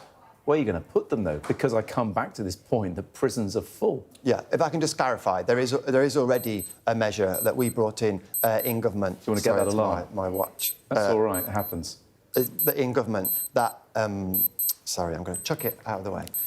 You can take your time and switch it off. I don't know what the right button is. That for prison and police officers that are committed in the line of duty, that they do receive a whole life order. What happened over the summer is that somebody was sentenced for killing a prison officer after they'd finished their It was a work. revenge killing, yeah. Yes, absolutely. And actually, I had expected that measure, that the courts would apply that measure even in those circumstances. The judge chose not to do that, which is what prompted the Conservatives to put forward an amendment to close that loophole. In terms of capacity, I'm pleased to say that actually these are rare occurrences. Yeah. They don't happen very often at all. So I'm sure that that's something that we can accommodate. I mean, it's most years it won't happen at all. If over a number of years we won't get those sorts of cases. I think that gives us the opportunity to be clear that we're on the side of prison officers and police officers that are killed because of their job, even if it wasn't directly at the moment that they're working. Yeah, but judges and magistrates will wonder if you're on their side. Because if we look at the figures, the open caseloads in criminal courts have gone from below 40,000 in 2018 to more than double now, 80,000. Sure, whatever sentences they're handing down can be made to happen, but they can't get through the cases. I come back to the argument. This is a chronic problem caused by decades of underinvestment. Well, let's be clear, as you've said, actually prior to the pandemic, we got the backlogs down to lower than they had been under the previous Labour government. The backlog was largely a result of COVID, that it's at these record levels. You have to remember, for many, many, many months, the courts were almost entirely closed or running at very, very slow if you look at the graph, You've raised a point. I would just like to finish that point. Sure, go ahead. It's almost impossible to double court capacity in the way that you would need to recover entirely from the pandemic. We did actually do things like run Nightingale courts. We had an uncapped sitting day period where there was no caps at all on how many sitting days the courts could run. In contrast to this government, since it's come in, they have fought tooth and nail against increasing the sitting days that the Lady Chief Justice in charge of our courts has offered them to help get the backlog down. And the backlogs actually got worse under this government because they had no plan to tackle it. Looking at the graph of open caseloads in criminal courts, it actually was steadily rising in advance of the pandemic. The trend was there. Sure, the pandemic impacted things, but the upward trend was already there. I think that is a significant understatement to what actually happened in terms of the huge increase that we've seen was post the pandemic. No. There may have been I'm not understating the pandemic. A minor increase. I'm saying perhaps you're overstating but as I the said, pandemic. Even though it was rising, we got it down to lower than it had been under the previous Labour government. That's a fact. We got it down lower to where it had been under the previous Labour government. And importantly, it's got worse under them. So they have no plan to deal with it. They resisted additional sitting days that were offered to them by the Lady Chief Justice to get that backlog down. There are only so many times that Labour can blame us for problems that are getting worse under their watch directly. I don't know if you've ever actually worked in the Home Office. I appreciate your shadow right now. But one area where it does seem everyone is pretty much aligned, reform included in that, is reforming the civil service. The Home Office seems like, regardless of who is Home Secretary, in a state of disarray. What would you do in that regard? I think it's true to say that for a very long time there have been concerns about the ability of the Home Office to deliver. But let's be clear, there are things that we can do as politicians that make a huge difference. We've talked about this morning the Human Rights Act, ECHR. Yes, let's be clear about what the Home Office can do better in terms of delivery, but there are major policy changes, decisions that politicians can take on behalf of the public that will make a difference to very many of these issues. You know what? All the way back in 2006, John Reid, the Home Secretary then, said it wasn't fit for purpose.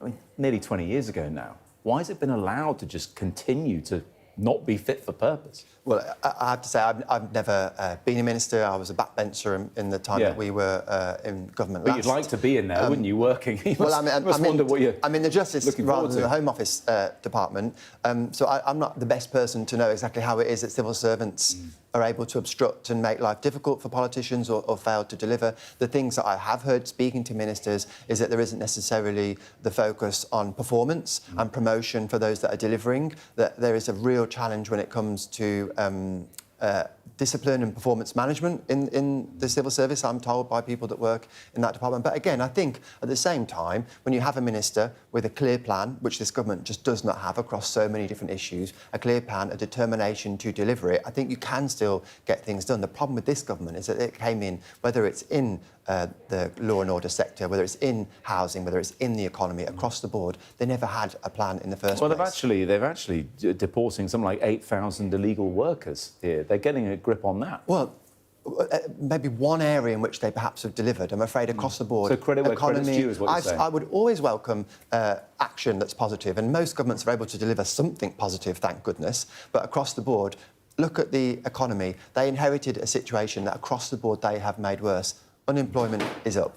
Inflation is up. They have, in terms of the economy, growth is weak, but it's not quite as weak as it was in the last year of the Conservative government. But let's be clear, the expectations of growth, they have under-delivered. The economy may well, in some respects, be growing, but it's lower than at the point when the economy was predicted to grow and it is when quicker they than came all in. of other G7 and countries. It has flatlined, and actually the final quarter... It hasn't flatlined, it is positive growth. No, but 0%, 0.1% in the last couple of months. 0.1 is positive. Well, I mean, that's what the Labour government are championing as a success, 0.1% growth. We're looking at the official figures. Well, that is not something to be shouting in the rooftops about, a 0.1%, when actually in the final quarter, we were the fastest growing economy in the G7. So I think across the board... There were 2 negative quarters prior to that, by the way. They inherited a situation where we were the fastest growing economy in the G7, and they crashed the economy into a wall. And we know why, for example, because they spooked the markets, because they're borrowing more than they said they were going to, they're spending more than they said they were going to. Spook the markets? You had Liz Truss as your Prime Minister. You can't say that without a smile on your face. And if you think the public will accept that we just continually say that it's OK for Labour to be under-delivering because of a period of uncertainty under the Conservatives. The public don't accept that. The public want the government that they have in charge to deliver, and it's our job to hold them to account. I'm not going to hold back from criticising for things because a journalist might say, well, what about Liz Truss? Because it's my job to hold them to account for what they're doing now. No, appreciate that. It wasn't quite what about Liz Truss. If you're talking about spooking the markets, she is the prime example in recent years of doing that. That's the point. And as I said, I won't hesitate to hold them to account for the fact that on the economy, wherever you look, on pretty much all the significant measures, things are getting worse because they came in with no plan. And we've yet to see what they're going to announce later in the year. You know, all this talk about further tax rises, more borrowing. They were clear when they came in that they weren't going to cut the books, they weren't going to borrow any more, and they've done exactly that. At the last economic cycle, Rachel Reeves was clear that she wasn't going to come back for more tax rises, but it's pretty clear that's exactly what she's going to have to do. We will find out in the budget in due course. In the meantime, we'll let you go and get your watch back. Thank you. I think next time, figure out how to switch off the alarm. Sure. Or don't set it in the meantime. Appreciate your time, nonetheless, Dr. Kieran Mullen. Thank you. Still to come here on Breakfast, we'll have the latest on Hurricane Melissa as it now makes landfall in Cuba.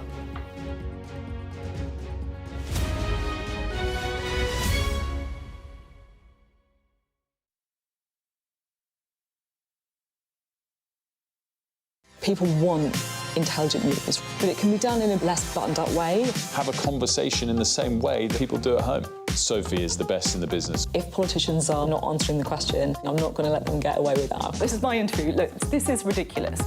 And there is nobody better to cut through the noise than Will. You did say there wouldn't be further tax hikes. You can no longer make that promise. Mornings with Ridge and Frost. I literally can't wait to get going. Play it cool, Will. Play it cool.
I witnessed the complete destruction of a place linked to my childhood memories. This is insane. I'm Yusra Al-Bagher, Sky's Africa correspondent based in Johannesburg, South Africa. I felt awe when we saw the mountain gorillas in Rwanda. We call him the king of the jungle. This is the alpha silverback. Sky News, get the full story first.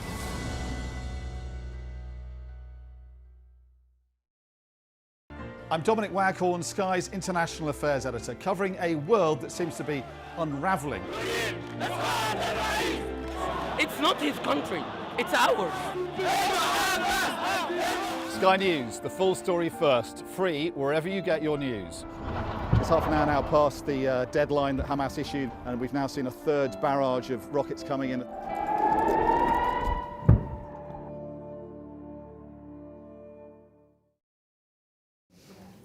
You're watching Breakfast here on Sky News. Our top stories this morning. Hurricane Melissa has now made landfall in Cuba. It's a Category 3 storm right now after hitting Jamaica. It was one of the strongest ever Atlantic hurricanes on record. Winds of 120 miles per hour are now pummeling Cuba's coast as the storm moves towards the Bahamas. Hundreds of thousands of people have been evacuated to shelters with concerns the intense rain could cause life-threatening flooding and landslides. Meanwhile, in Jamaica, the government's declared the country a disaster area after it was hit by Melissa overnight. The storm made landfall there as a Category 4, bringing with it catastrophic winds of 185 miles per hour that have caused severe damage to much of the island's infrastructure. Hundreds of thousands of people there have been displaced, with roofs torn from buildings, roads covered in debris, and 500,000 people at least thought to be without power. Local people have been telling Sky News it was a scary night.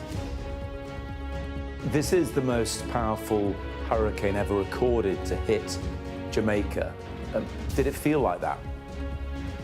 Yes, it did. I did not venture outside, but I did take a peep outside, and I saw buildings being destroyed. I saw roofing being destroyed. I saw trees being broken. It was very scary because I would have. I did my best to protect myself and my family. Thousands of British tourists are this morning stranded on the Caribbean islands as well. The Foreign Office set up a crisis centre to support up to 8,000 Brits who are thought to be in Jamaica. The Foreign Secretary Yvette Cooper says that specialist rapid deployment teams are in place to provide consular assistance. Jamaica's government says it hopes to reopen its airports as early as tomorrow to help distribute emergency relief. President Trump has been saying the US is keeping a close eye on the damage caused by Hurricane Melissa and is prepared to send aid to help in the recovery. All more now on the hurricane. Martha Kellner has this report from the US. Hurricane Melissa churned through Jamaica. And when the storm cleared, its full, unforgiving ferocity came into focus. A row of colourful houses and shops in the town of Black River chewed up. They've had hurricanes here before, but not like this. The roof of the hospital peeled back in a matter of minutes. Oh, God have mercy. Entire towns redrawn by floodwater. This is a disaster. This is a disaster. People who lost everything, looking to the skies for some sign of mercy. We're on the brink. We're on the brink right now. We're on the brink.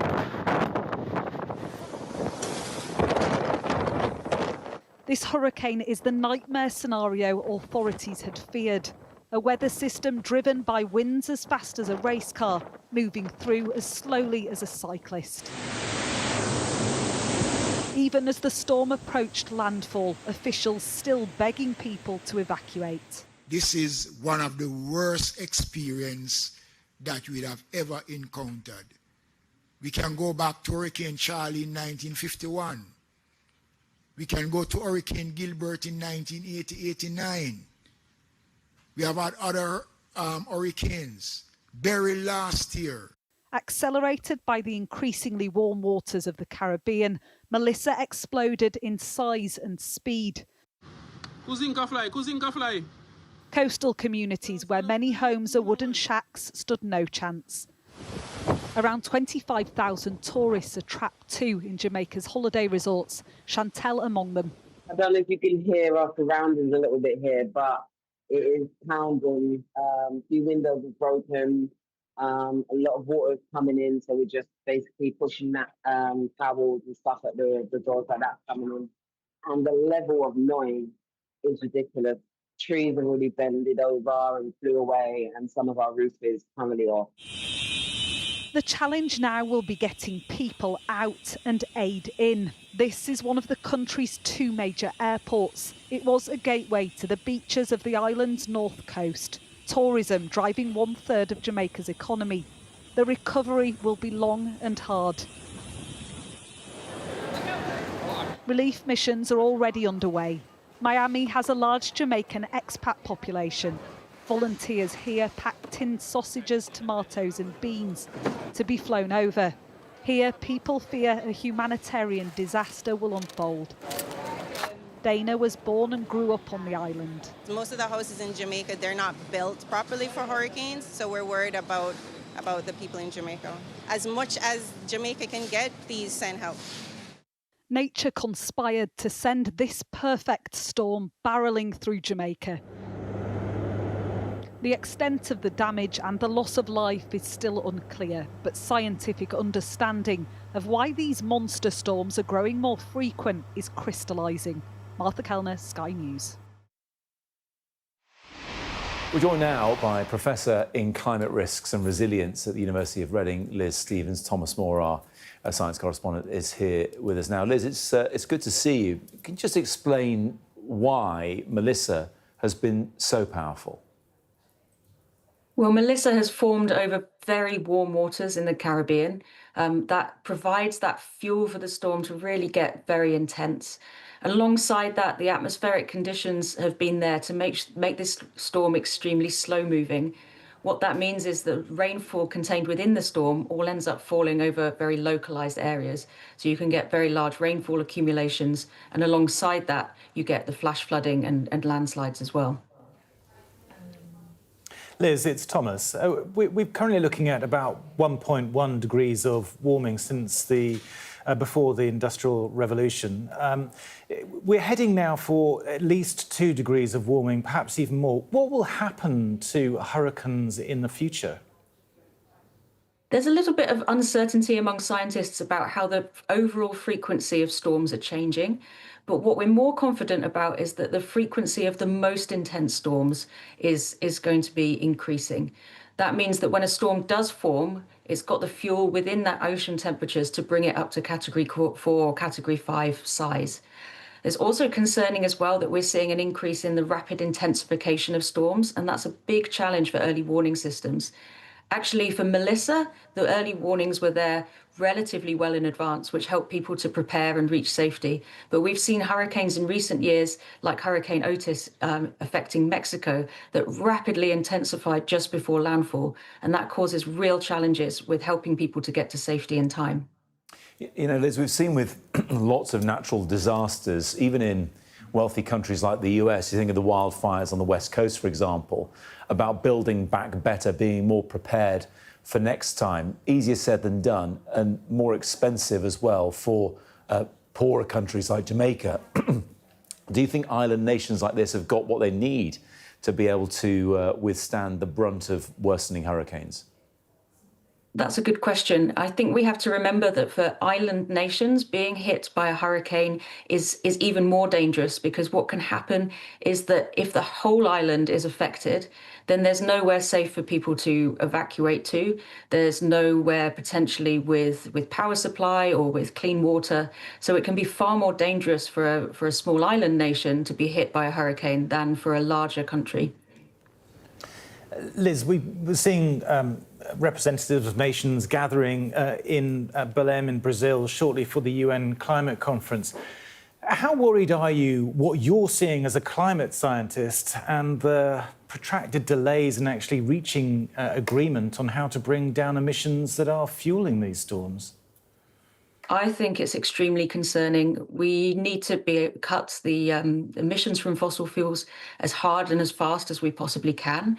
Every degree of warming, every point degree of warming is going to have an impact on the strength of these storms, on the magnitude of flooding, on the magnitude of heat waves, wildfires.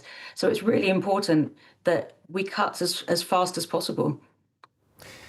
Liz, I appreciate you're a climate scientist, not here to necessarily talk about the geopolitics, but nevertheless, all eyes are going to be on South Korea, where President Trump is meeting Xi Jinping, the two most powerful economies on the planet, the two biggest polluters as well.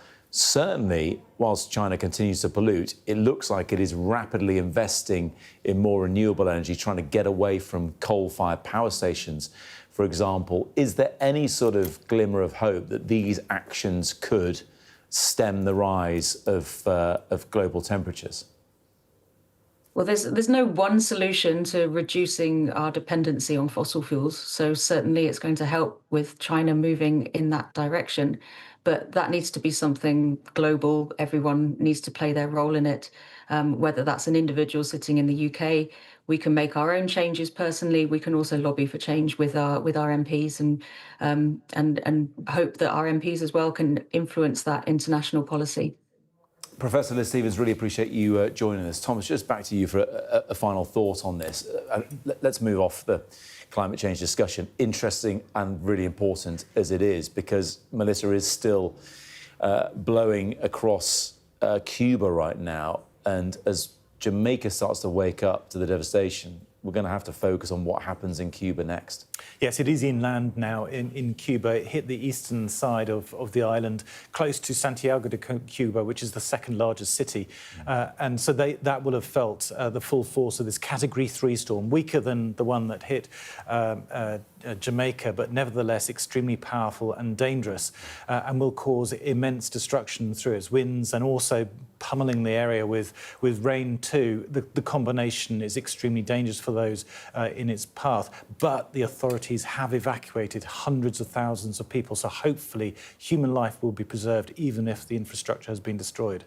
Thomas, thank you very much indeed for the time being. We're going to turn now to another important story this morning. Israel says it is now observing the ceasefire agreement again with Hamas, but that's after it launched strikes against Gaza overnight. Local hospitals officials say Israel killed more than 80 people. A member of the Israel Defense Forces has been killed as well. Joining me now is Middle East correspondent Adam Parsons, who's in Jerusalem. Adam, people may wonder how the Israeli government can say it is now observing the ceasefire when it carried out strikes on Gaza overnight. Yeah, I think you have two different ceasefires here. You have the practical one, maybe the moral one, and clearly when a nation is launching airstrikes and killing the best part of 100 people, that is not a ceasefire. That is a display of enormous military might. Now, the Israelis say that they have targeted people specifically. They say that there are a significant number of terror targets, people associated in senior roles with Hamas, and that they've taken them out. They say that the ceasefire is now back in effect. And that takes us into this second ceasefire, and that is the document, that one that was put down, has got Donald Trump's name at the top, and which outlines effectively cessation of the war in Gaza. And the reality is that if that now comes back into effect, if Israel stops attacking Gaza, then a lot of people will breathe a sigh of relief. This is the second time that Israel has gone into this position where it has launched huge attacks on Gaza in reprisals to the death of a soldier. First time there were 2 soldiers killed, this time there was 1. So Israel will say, we were acting in response to something that Hamas did, even though Hamas has denied being involved in the death of this soldier. Israel also says that Hamas has not been showing goodwill, has not returned the remains of deceased hostages, and that has breached the ceasefire agreement. In fact, both sides, I have to tell you, allege multiple breaches of this agreement. Israeli contacts yesterday saying to me they have got lists of hundreds of breaches carried out by Hamas. At the heart of this, though, as ever over the past month, are the Americans. And it seems clear to me that the Americans yesterday gave the green light for Israel to carry out reprisal attacks. The emotional resonance felt here when a soldier is killed is enormous.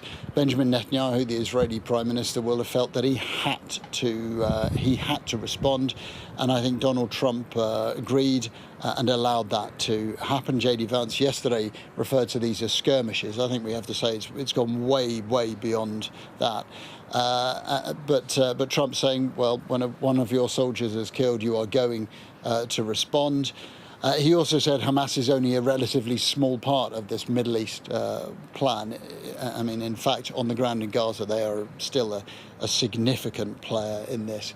And I think now the question is, well, what happens next? Israel has stopped attacking. I think unless there is another incident comparable, they won't start again anytime soon. But what they will do is say to Hamas, you need to do what you're supposed to do in the first part of the ceasefire agreement, and that is return all of the deceased hostages. Hamas will say, I'm sure, well, we can't reach all of these bodies, that some of them are under rubble.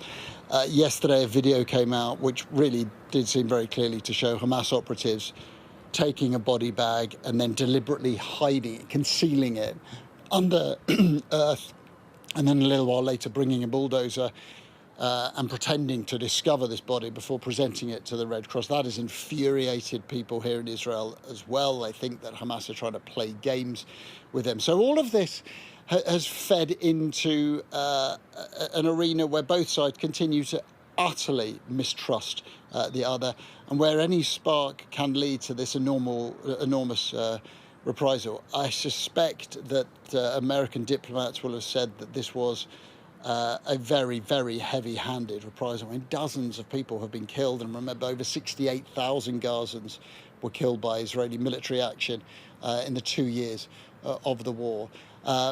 But now there will be a hope that that this has calmed, that effectively Israel has got its military reprisals done, and that now a form of peace can return to Gaza. Still a very dangerous, divided place, half occupied by Israel, half now a slightly lawless environment with Hamas and other clans seeking control. But if the airstrikes can stop, then at least Gazans can return to some sense of normality, and that diplomacy can once again try to take control. Adam, thank you very much indeed. Here, the Home Office has confirmed that a man who was arrested over a fatal stabbing in West London is an Afghan national who entered the country in a lorry back in 2020. One man has died, another was seriously injured after the triple stabbing in Uxbridge in what police described as a senseless act of violence. Sky's Alice Porter has more.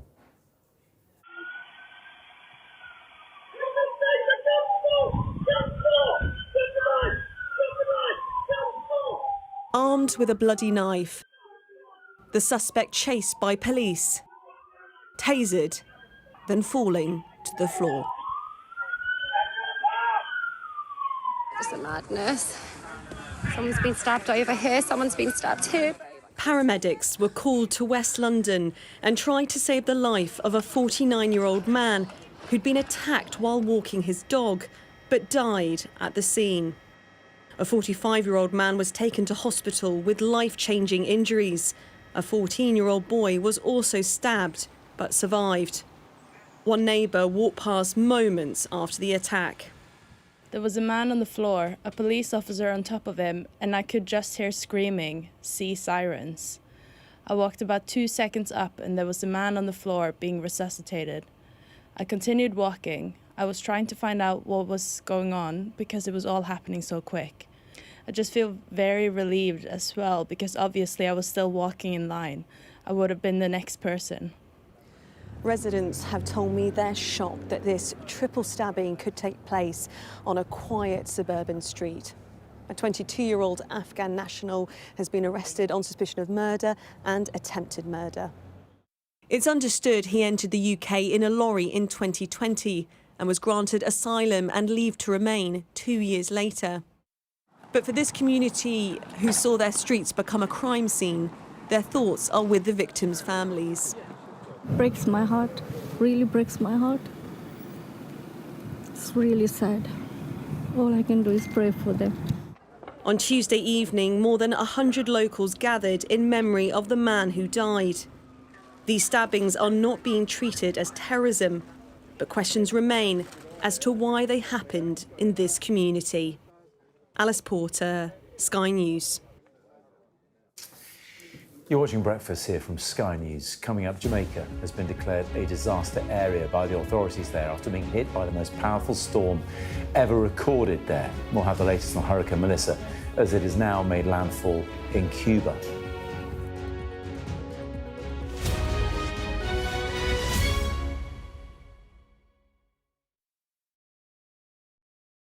First Minister, how are you? Good morning. Good morning. Nice to see you. How are you feeling? Looking forward to getting into the parliamentary chamber. Are you any further forward to making a decision? No, it's an important day today. All of the claims were in line with my parliamentary duties, so I'm making that clear to you, Connor. He was a Scot through and through. He was a very good politician. Alex Salmond was controversial, he was a disruptor, but above all, he was respected. Will you resign if you lose this week? Again, I'm not planning to, of course, lose the vote of no confidence. I'm planning to win that vote of no confidence. His face said it all. My intention to stand down as party leader. This is now a storm with deadly consequences. How are they feeling? They're a bit scared at the minute. We've been told to evacuate. How are you feeling? Devastated. Hundreds of homes were wiped out by flooding. I'm Connor Gillis, Sky's Scotland correspondent.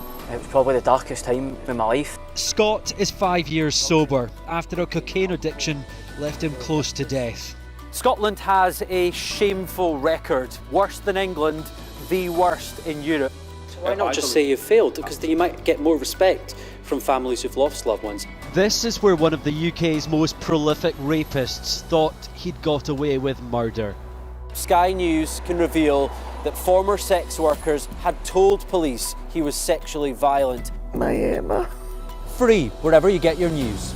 It's over, isn't it? The Americans say he is Rossi, a fraudster. This has been one of the most bizarre cases ever heard in a courtroom in this country. A dangerous murderer.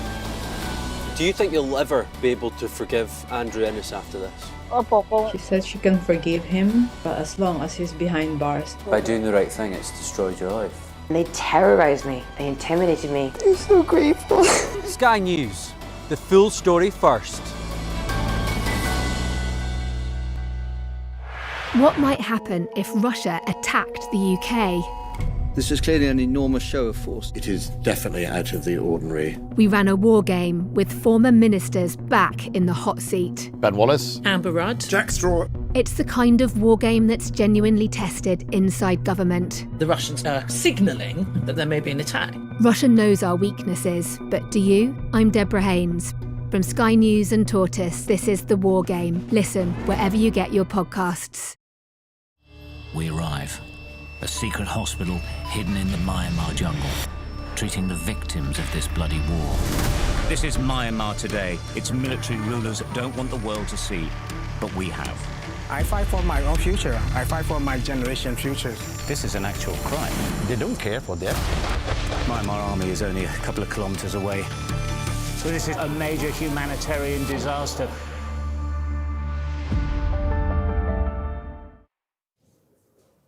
I'm going to recap a developing story this morning. Just as we came on air earlier, the Home Office confirmed that Hadish Kabatu has been deported. He is the asylum seeker who sexually assaulted a teenage girl and then was accidentally released from prison last week. Tamara Cohen, our political correspondent, is here now. This is something they've been waiting to do for a couple of days, but now we know it's happened. Yes, the Home Office have confirmed it. The Home Secretary has tweeted that she is pleased that he has been deported to Ethiopia. We caught him on our camera boarding a flight from a London airport last night, being escorted by Home Office officials onto that plane, and he has arrived back in the Ethiopian capital this morning. The Home Secretary said that he had committed vile child sex offences, and it showed that people who commit those crimes will be deported. But he, of course, was released from Chelmsford Prison on Friday in an absolutely astonishing error. He was supposed to be taken for deportation, but instead was wandering the streets of Essex, causing a 2-day manhunt, and eventually was captured on Sunday, having served just about a month of his 12-month prison sentence. Of course, very distressing for his victims. So Hadish Kabatu back in Ethiopia, but big questions for the government about how this happened. Yes, absolutely. We spoke to the government earlier on. We also had Shadow Minister Kieran Mullen from the Conservatives in. I think we can play a clip of what he had to say now. There is already a measure that we brought in government. Do you want to get that alarm? My watch. That's all right, it happens. In government, that... sorry, I'm going to chuck it out of the way. You can take your time and switch it off. I don't know what the right button is that...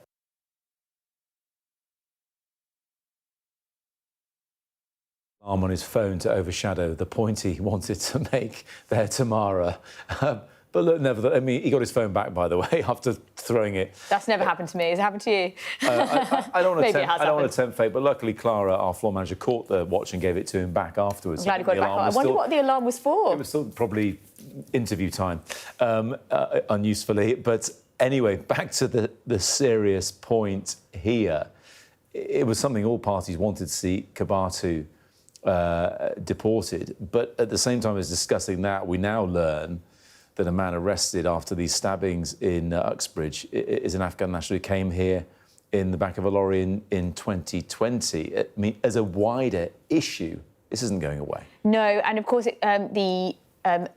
Kabatu's arrest caused huge protests around the Bell Hotel in Essex where he was living. Some say whipped up by online, and it caused a lot of fear for those inside and for the police officers. Some of whom got assaulted. So this is a very, very difficult issue which the government want to show they have a grip of. Tamara, thanks. We're back shortly.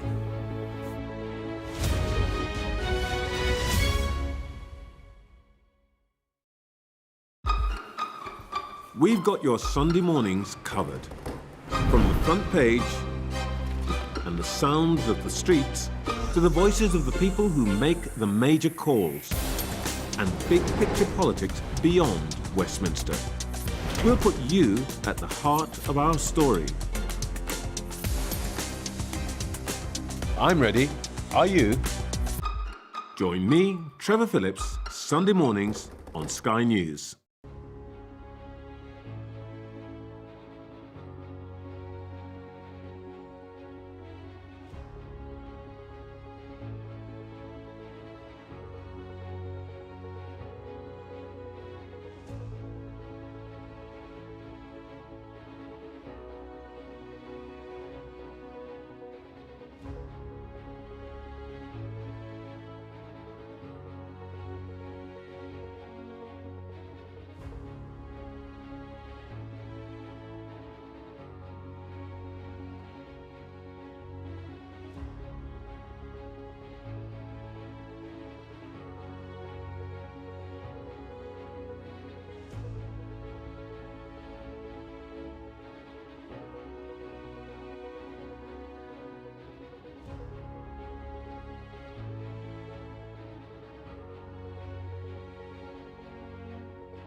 Good morning. It is 9 o'clock. Hurricane Melissa lashes Cuba's coast with winds of 120 miles per hour after devastating Jamaica.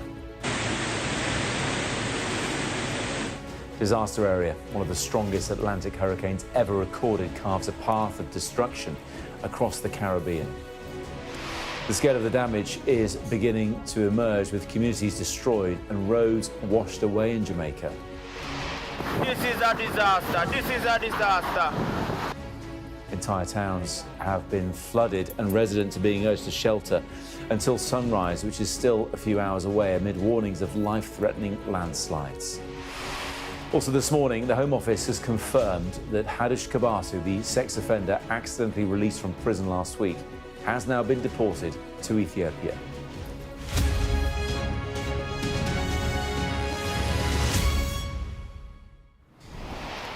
Good morning. Hurricane Melissa has now smashed into Cuba, bringing high winds, floods and a dangerous storm surge to the country. Jamaica has been declared a disaster area, and the scale of the damage caused there by Melissa is still emerging. We'll have more on that in a moment. But first, some breaking news this morning as we came on air earlier. The Home Office confirmed that Hadish Kabatu has been deported. He is the asylum seeker who sexually assaulted a girl, was convicted, then accidentally released from prison last week before being apprehended. And here he is being put on a plane. Tamara Cohen, our political correspondent, is here now. So a sigh of relief all round for the Home Office, but it took them a couple of days to deliver what they wanted, which is sending him back to Ethiopia. That's right. This astonishing blunder on Friday when Hadish Kabatu was released in error from Chelmsford Prison, was witnessed wandering around by members of the public, asking where the train station was. He was supposed to be deported, and after a two-day manhunt, he boarded a plane at a London airport last night.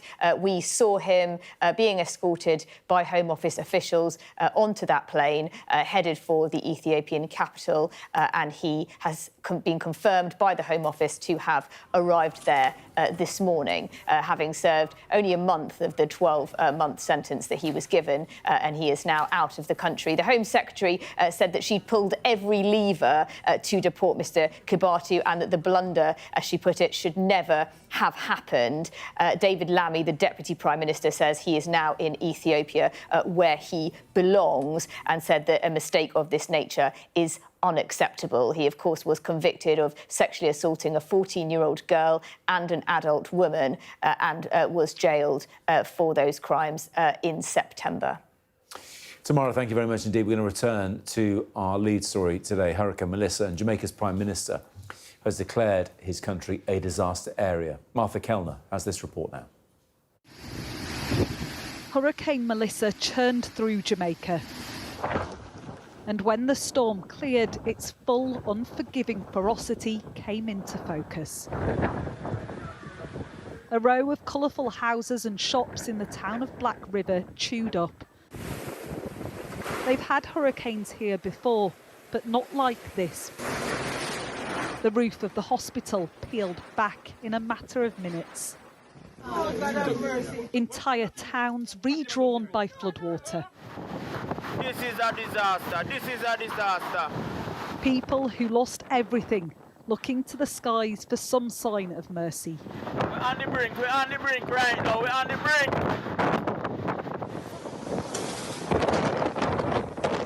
This hurricane is the nightmare scenario authorities had feared.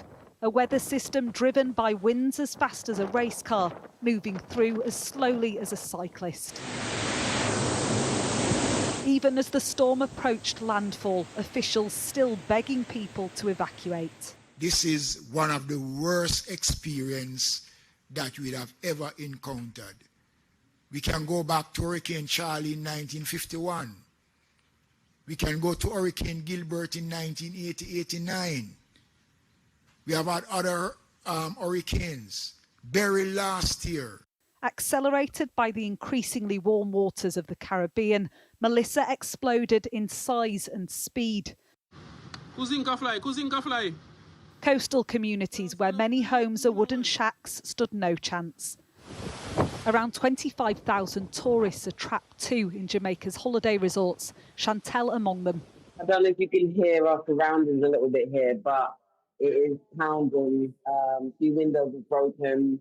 A lot of water is coming in, so we're just basically pushing that towels and stuff at the doors like that coming in. And the level of noise is ridiculous. Trees have already bended over and flew away, and some of our roof is currently off. The challenge now will be getting people out and aid in. This is one of the country's 2 major airports. It was a gateway to the beaches of the island's north coast. Tourism driving 1/3 of Jamaica's economy. The recovery will be long and hard. Relief missions are already underway. Miami has a large Jamaican expat population. Volunteers here pack tinned sausages, tomatoes and beans to be flown over. Here, people fear a humanitarian disaster will unfold. Dana was born and grew up on the island. Most of the houses in Jamaica, they're not built properly for hurricanes, so we're worried about the people in Jamaica. As much as Jamaica can get, please send help. Nature conspired to send this perfect storm barrelling through Jamaica. The extent of the damage and the loss of life is still unclear, but scientific understanding of why these monster storms are growing more frequent is crystallising. Martha Kellner, Sky News. Joining us now is Jamaican Chef of the Year, Brian Lumley, who is partnering with the World Central Kitchen to help get food to communities that need it in Jamaica after the storm. Brian, it's good to see you again. We spoke this time yesterday. How has the last 24 hours been for you? Matt, good to see you again. The last 24 hours was a rough one. The winds picked up significantly. The rains came. Everything we talked about before heading into the storm and worse. It was just a wild ride. Kingston was spared the brunt of it, but my friends in the west, Bluefields, St. Elizabeth, just after I talked to you, I was talking to one of them who was on the cliffside, and we just lost communication at 9 o'clock. We were speaking to Siobhan earlier on, who is further west of Kingston without power as well. I'm guessing you've got power given the lights are on. But in terms of communicating with others who you want to check in on, Brian, what is the situation? Mm-hmm. Yeah, there are no comms. In St. Elizabeth, it's all down. In Montego Bay, it started to come back up a little bit. Kingston, we lost power. We got back power. We lost power again last night, and when I stayed up, we got back power about an hour ago. So it's been pretty stable in Kingston. Right now, over 500,000 people on the island are without power, and that represents over 70% of the population with regards to electricity. Yes. Serious impact. I know, just to reiterate for people, it's just gone, coming up to 4:10 in the morning there, so still nighttime, still dark out. Is there any sense of just how badly impacted areas are? Can you tell yet? Can people get a picture of it yet? Yeah, they're starting to get a picture from the videos that we have been seeing circulating on social media. But as people start to go out, last night, we saw some videos from some of our friends in Montego Bay. Thankfully, they were able to send those out. But you're really going to get a sense of it as sunrise this morning. That's when, the air is calm, place is still, some of the water have now receded. You're really going to see the devastation and the damage. I'm not looking forward to the casualties and the carnage that's going to be revealed afterwards. But the focus now is to move forward with purpose and togetherness. Like we have identified the shelters. We've been doing a lot of coordination work within the last 24 hours between ODPEM, World Central Kitchen, the representatives that are there in Miami yet to come down. They're just waiting for the airport to open. We've identified the location, the logistics, where they're going to land, where they're going to set up, who's going to get food first. We've identified all those, where we're going to airlift food to first. It was just like a whole coordination happening right now, and we're ready to go. Brian, food is your life. You're an award-winning chef, and we were talking yesterday, weren't we, about how the area affected by the hurricane is the breadbasket of Jamaica, what that means is that we hear the authorities are asking for food, even asking for seeds and things to be brought back in, so that area where food is grown, where produce comes from, can be got back on its feet fairly quickly. One of the biggest things you can do for Jamaica right now, outside of donations and helping us to rebuild, is seeds. We're going to need a lot of seeds, right? And if we can find some way to get a bank of seeds, that's going to be really helpful, because St. Elizabeth is where a lot of our food grows. They're transported to Kingston in our coronation markets, and they're distributed further to the rest of the island. So that's a huge loss for us. And as I was talking earlier in our previous interview, we lost a lot of crops that were just coming back in season to then again just lose it. It's like vanished, right? So we're gonna have a difficult road ahead, but we will be resilient. We're going to rebuild stronger. We're just going to need some help. Yeah, you were saying, Brian, weren't you, that the banana crop had been hit and it just got back to some sort of normality yesterday, and now this. Fingers crossed that something survive and can still be harvested as well. Back to the bigger picture. There will be people like you who've come through it and it was scary, but thankfully remain unscathed. Hopefully most people like that. But as a nation, how is Jamaica going to cope with the inevitable devastation? The Prime Minister himself saying he fears loss of life. That's a lot for a country of your size to take. It is. And as we sit and reflect on it, we're not going to have much time to do that, because we have a lot of work to do. And one thing with Jamaicans, we're not a bunch of people that sit and cry about our situation. We're going to get to work immediately. We're going to help anybody that needs help.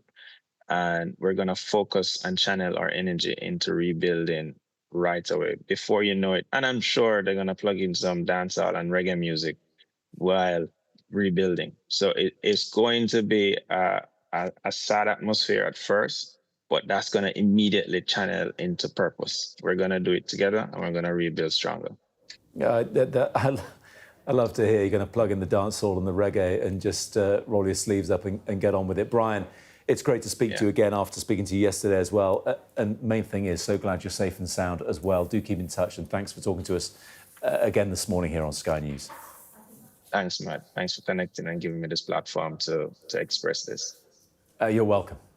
Now, Jamaica's Prime Minister took to social media after declaring the country a disaster area, asking communities to remain hopeful, which is pretty much the vibe Brian had there.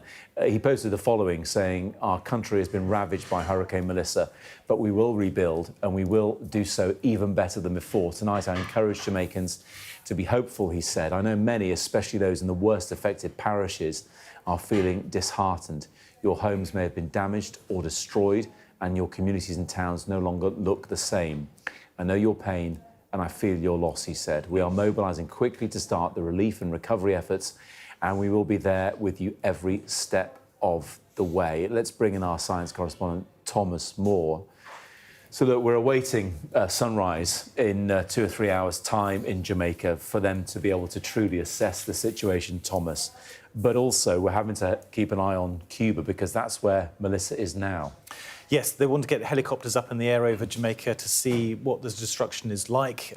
Many areas will be impassable by road, so looking down either through satellite or through helicopters is the only way of assessing what is needed and how much of it. But with Cuba, they have been they've been ahead of the game. They've evacuated 735,000 people, according to the Cuban president, moving them out of harm's way. So although this is still a destructive storm, it's now a Category 3 storm, winds of 120 miles an hour as it crossed the coast at 7:10 UK time. It's now down to 115 miles an hour, sustained wind speed, with gusts ahead of that. But it is the rain, too, that is going to cause huge destruction there. There are already reports of flooding, pictures of streets and rivers which are really submerged by water, and that will cause a great deal of damage to buildings too.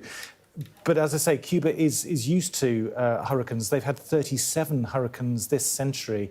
So although it is by no means a country that has huge economic resources, they do move people out the way with well-rehearsed plans to make sure that they reach a place of safety when these storms do barrel in. Let's bring in our weather presenter, Joe Wheeler, right now. Joe, it's interesting. People are hearing that there have been fewer storms and hurricanes this season and may think, oh, well, things aren't as bad as we expected. Is that the case? Because Melissa has been one of the most powerful hurricanes on record. Melissa is likely to be record-breaking. It saw that internal pressure of around 862, was it? Millibars, which is, 892. So below the 900. It's now filled a little to 952.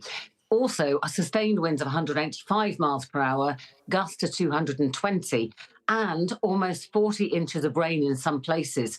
So if you look at that overall as a Category 5 storm, you do wonder where the boundary has to be into a Category 6. Now, as you say, Cuba has also been the recipient of many hurricanes over the years, but only 3 really major ones. Matthew in 2016, Ike in 2008, and Dennis in 2005. So Melissa coming along, admittedly, she's now a Category 3 hurricane, winds of 115 to 120 miles per hour, that higher pressure through the centre, but still likely to do an awful lot of damage. And like Jamaica, there are going to be similar problems where you see the roads turn into rivers, you see this massive storm surge, you see the flooding everywhere. Maybe you won't see quite the damage that you do to structures such as houses, hospitals, power lines, whatever, but it's still bad. So the question is it the frequency of the storms and the hurricanes, or is it the ferocity of them? Because certainly Melissa will go down in history. Joe, it's Thomas. I mean, we kind of forget that it's not just about the winds. It is the rain that you've mentioned, the intensity of that rain, but it's falling over a huge area. Even Haiti and the Dominican Republic, which was some way away from the eye of this storm, they too are feeling the full force of this. And of course, Haiti is really struggling with the humanitarian crisis already. Yeah, exactly. So you are having that fallout in terms of the, exacerbated rainfall. As I say, Florida got forgotten yesterday, but the tail end of a frontal system gave them a huge amount of rain and some flooding. So wherever it happens, it's not particularly good news. The one worrying fact that I heard about Jamaica this morning was the fact that alligators might be displaced. So in places where you wouldn't expect to find an alligator, there might just be one lurking around, and it might be quite hungry as well. Yeah, that really is terrifying, and problem on problem, really, isn't it, Joe? These terrible pictures that we're seeing, of the flooding, the wind damage, and everything else. As I say, you were speaking just a minute ago about agriculture. It's going to wipe out the crops. This kind of flooding for sure. And I saw this saddest picture on social media of one farmer who tried to weight down his fruit tree to stop it from being uprooted. He'd got all sorts of bits and pieces on there, including the porcelain of an old lavatory. And the tree was still lifting. And you're thinking, you do your level best. You do whatever you can to try and stop the devastation. But when nature decides, nature decides. Yeah, I think there's going to be dozens of those kinds of stories, people who are just hunkering down because they perhaps left it too late to go anywhere else or had nowhere else to go. And, hopefully people have managed to come through relatively unscathed. Look, Thomas, back to you. This is going to prompt more discussion, isn't it, about the impact of climate change? But people may argue against the reasons, but the seas are warming. And it's the warm seas that are causing this. And as you mentioned there in your question to Joe, the widespread impact of just a deluge of rain happening as a result. Yes, climate change can have two effects on hurricanes. Not so much the frequency. There's no evidence that the frequency of these storms is going to increase, but it's the intensity. Not only of the wind speeds, but also how much water they carry. The water, the warm water is the fuel for these winds. And as that water warms, they spin faster. But also warm air allows storms to hold more water, and that, of course, is what is falling as torrential rain. Thomas, Joe, thank you both very much indeed. You're watching Breakfast here on Sky News. Coming up, we'll ask why there are calls for senior managers at a Cambridge hospital to be sacked. More on that in a moment.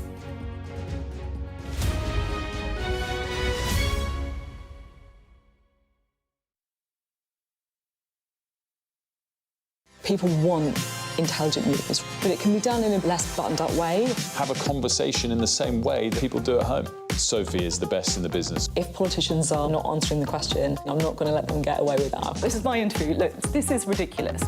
And there is nobody better to cut through the noise than Wilf. You did say there wouldn't be further tax hikes. You can no longer make that promise. Mornings with Ridge and Frost. I literally can't wait to get going. Play it cool, Wilf. Play it cool.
I witnessed the complete destruction of a place linked to my childhood memories.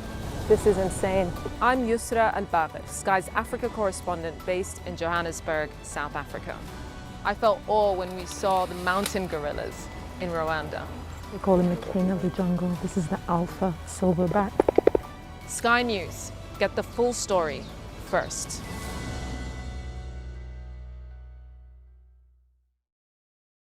I'm Dominic Waghorn, Sky's International Affairs Editor, covering a world that seems to be unravelling. It's not his country, it's ours. Sky News, the full story first, free wherever you get your news. It's half an hour now past the deadline that Hamas issued, and we've now seen a third barrage of rockets coming in.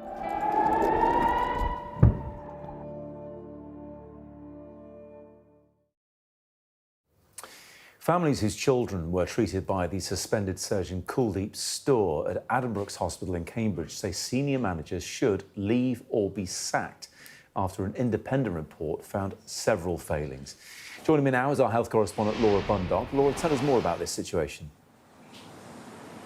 Well, this report was commissioned following the suspension early this year of Kuldeep Store, who worked as a paediatric orthopaedic surgeon here. The aim of this report was to find out whether there were missed opportunities to identify issues with some of her surgeries earlier. And its findings are damning. It was released to some of the patients and families last night, and we've seen a copy of it. And a lot of this report is examining a report that was published nearly 10 years ago in 2016 into Kuldeep Store, which highlights errors, technical errors and issues with some of her surgeries. That report from 2016 was then sent to senior managers who simply didn't act on it. And today's report, which will be published in the next few minutes, is critical of this. It said that managers miscommunicated, they misinterpreted, they misunderstood that report all those years ago, which meant that deficiencies in Miss Storr's practices were not identified, and that resulted, it says, in a prolonged risk to patients. It also points to wider issues with the system and the culture here at Addenbrooke's Hospital, which is a world-leading hospital. Now, we caught up last night with some of the families who've been impacted by this. They were reading the report when we were there, and they are not happy with some of its findings. Lynn Harrison's daughter, Tammy, had 3 operations with Kuldeep Storr. The second 2 didn't work, leaving her daughter, who's now 13, in constant agony. Here was what she told me last night. And apologies not enough. They're only apologising now because they've been found out. If it wasn't for the whistleblowers, they would have carried on. Either leave or be sacked, because I will not rest until him and the rest of the board have gone, because I can't put my trust and faith in that hospital when it comes down to my child. A lot of anger from families. We've had a statement from Roland Sinker, the chief executive here, who said, "We are deeply sorry for the impact this incident has had on our patients and their families. This should not have happened, and we are committed to making changes so it does not happen again.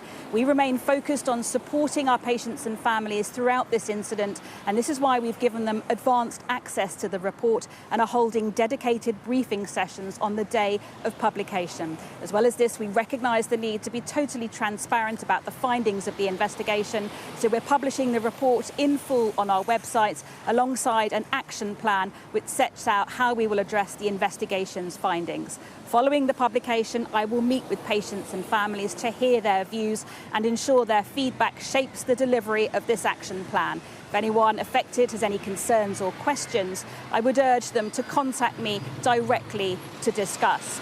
And for many families, though, that simply isn't enough. They're questioning why the chief executive, who was in his position back in 2016, didn't know about this report, or if he did, no action was taken to do something to prevent the surgeon from having the training that was recommended in that report given to her to prevent future harm to some of their children. They're questioning why it's only now that the chief executive is inviting them to come and speak with him, and they say it's simply not enough. It's gone on for too long, and they are calling for all those at the very top of the management here to resign. Laura in Cambridge for us this morning. Thank you very much indeed. Still to come here on Breakfast from Sky News. Hurricane Melissa has now hit Cuba with winds of 120 miles per hour there. It's been downgraded to a Category 3, but still pretty powerful and dangerous nonetheless. More on that in a moment.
Welcome back to Breakfast here on Sky News. Our top story this morning, Hurricane Melissa has now made landfall in Cuba. It's a Category 3 storm there after hitting Jamaica as a Category 5, one of the strongest Atlantic hurricanes on record.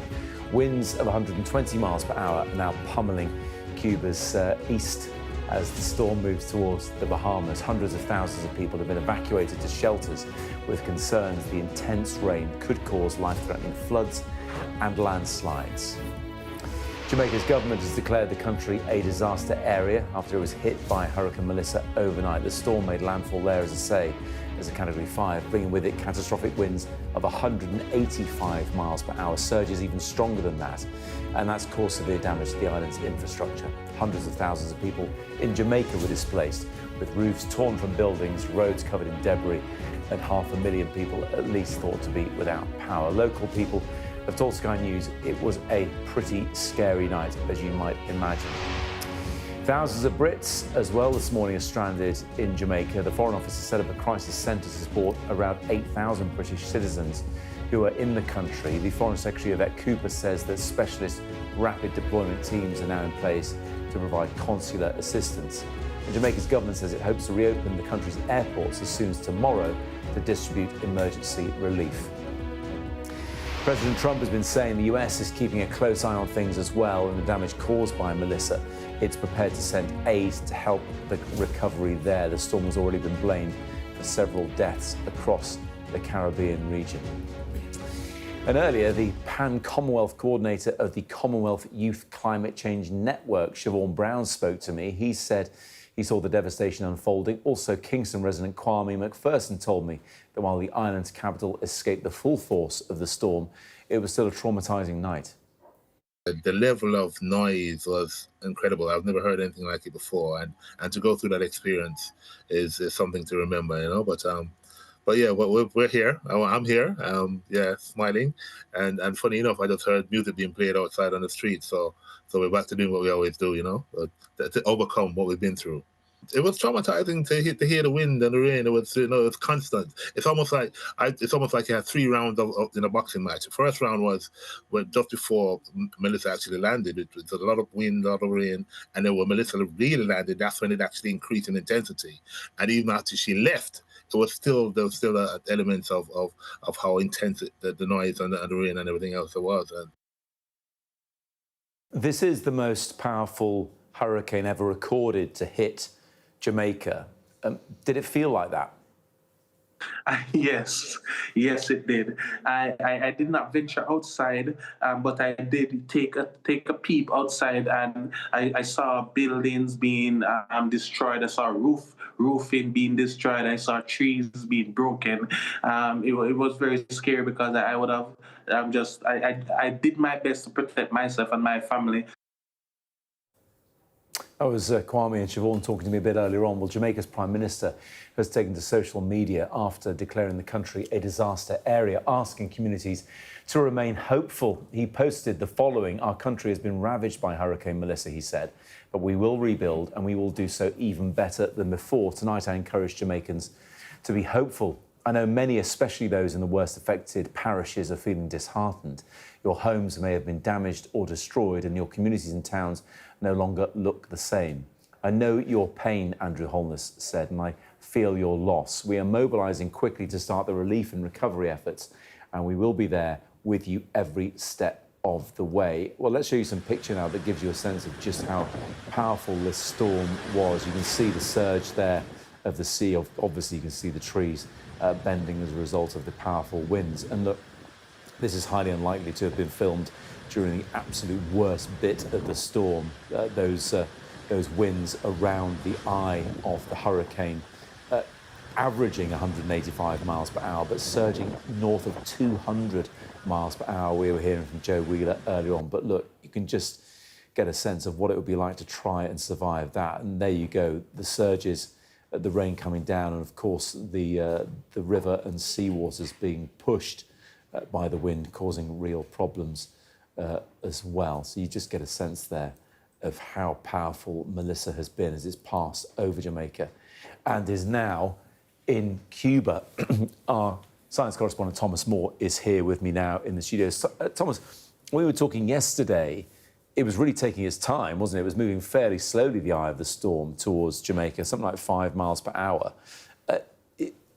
As well as they can predict roughly where it's going to go, it's not an exact science, is it? Hurricanes are fairly unpredictable things. Yes, absolutely. It's being steered by low-pressure regions near the United States and Canada. That's what's really in charge here. And also the mountains as it passes over land. And that's why it did meander slightly as it went over Jamaica itself. It took a course over mountains and lost a lot of strength too, as it did so, because you get a lot of up gusts which interfere with the horizontal winds that are spinning around the core.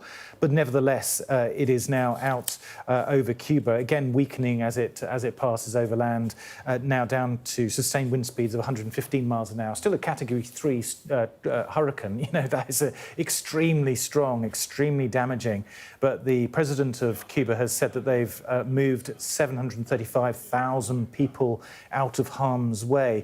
Still, of course, the structural damage that is likely, but Cuba has had 37 hurricanes this century, so it has well-rehearsed plans for making sure that people stay safe.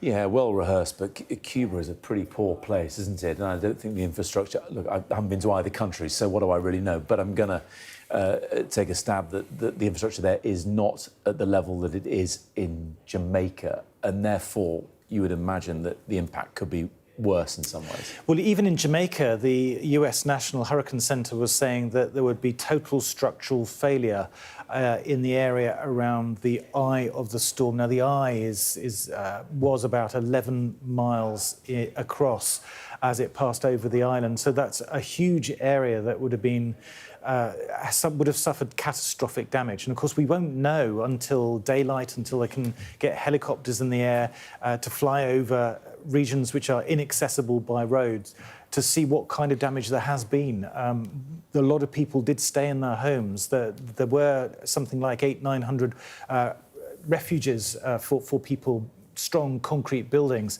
But not everybody wanted to leave, but they wanted to protect their houses both from looting and also from the storm, of course.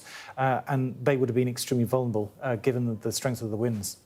Yeah, that is a very good point around looting. There's one thing, people getting to safety, but worrying about their possessions, worrying about their livelihoods as well at the same time. It's just an extra problem for them to consider. We also heard Joe Wheeler saying the effect on wildlife means there may even be alligators in places that there weren't before. It's just problem on problem on problem, isn't it, for people? Yes, and Jamaica was still reeling from the effects of a hurricane 18 months ago, and now they've got an even worse one to deal with. And it will take them months to get back on their feet. It's going to need an awful lot of outside assistance. Now, at the moment, the international airports are closed. They can't get the emergency teams in, the aid that will be needed, and so on. But the government is desperate for help. Hundreds of thousands of mattresses, cots, torches, everything is going to be needed just to help people in the immediate aftermath. It certainly is, Thomas. Thanks for the time being. Next, victims of the post office capture software are going to be able to apply for compensation from today. We're going to bring in Adele Robinson now, our correspondent who's been keeping an eye on this. Adele, people will hear this and think, hang on, I thought victims of the post office scandal have been had their right to compensation ages ago. So what took so long? Yeah, well, this is the capture system that came before Horizon. So it was in the 90s, remember? So before everything that we heard in the Mr. Bates versus the Post Office drama a couple of years ago now. And what we have seen, it's been just over a year since the government has accepted the findings of an independent report, the Kroll report, which found that the capture software, in a similar way to Horizon, was likely to have caused accounting shortfalls. They accepted that, and it's been over a year ago now, and now this redress scheme is up and running. It's quite a significant moment, really. It marks the official recognition, really, of this. I mean, it's talked about a lot as the second post office scandal. It was actually the first. It's the same scandal, really. But it's the first tangible piece of justice, really, for capture victims. After 3 decades, they're amongst the oldest victims in the post office scandal. And postmasters in the 1990s, because of these faults in the capture software, which you can see now, they were forced to, like Horizon victims, to make up those shortfalls out of their own pockets. So this is a redress scheme aimed at them. What it won't do is apply to those who've been potentially wrongfully convicted. That will come later once any convictions are deemed unsafe. That's what the government has said. This particular scheme, though, it will involve a couple of stages. So the first is to identify whether postmasters are eligible. Yeah. If they are, then they'll get £10,000 as an interim payment. Following on from that, there'll be an independent board, a panel, that will assess what those final awards will be. And there's a banding system, so it could be anywhere between £10,000 up to £300,000. But they've said under exceptional circumstances, it could go beyond that. So I think there's a couple of things to say, really. Firstly, that it's a significant moment, and capture victims are welcoming this broadly. There is some concern that there is sort of low trust amongst, as you can understand, capture victims. Yeah. In the government, any establishment really, because they've seen what's happened with past Horizon schemes and that inability to deliver swift, full and fair redress. So I think that's one of the key things. And the other is, of course, the convictions hanging over this, because they were the most wronged by this scandal. So you have a set of victims who are able to access this redress scheme, and then you've got the others who are convicted who are still waiting for their case to go through the CCRC. But a broad welcome, I think. Maybe some questions over that higher banding of £300,000, because many of these victims may have lost their homes, their livelihoods. That's 3 decades. So it'd be interesting to know how the government came up with that top tier £300,000. But they have said in exceptional circumstances it could go beyond that. You realise how long ago it was when you see the pictures of that software and the hardware. It looks like something from a bygone era, like an antique, really, doesn't it? So they've had to wait an awful long time for some redress, and, like you say, may have to wait even longer. Adele, thank you very much indeed. Now, the Home Office has confirmed that a man who was arrested over a fatal stabbing in West London is an Afghan national who came into the UK in a lorry in 2020. One man died, another was seriously injured after the triple stabbing in Hillingdon in what police described as a senseless act of violence. The third person injured was a 14-year-old boy who did survive. Sky's Alice Porter has more now.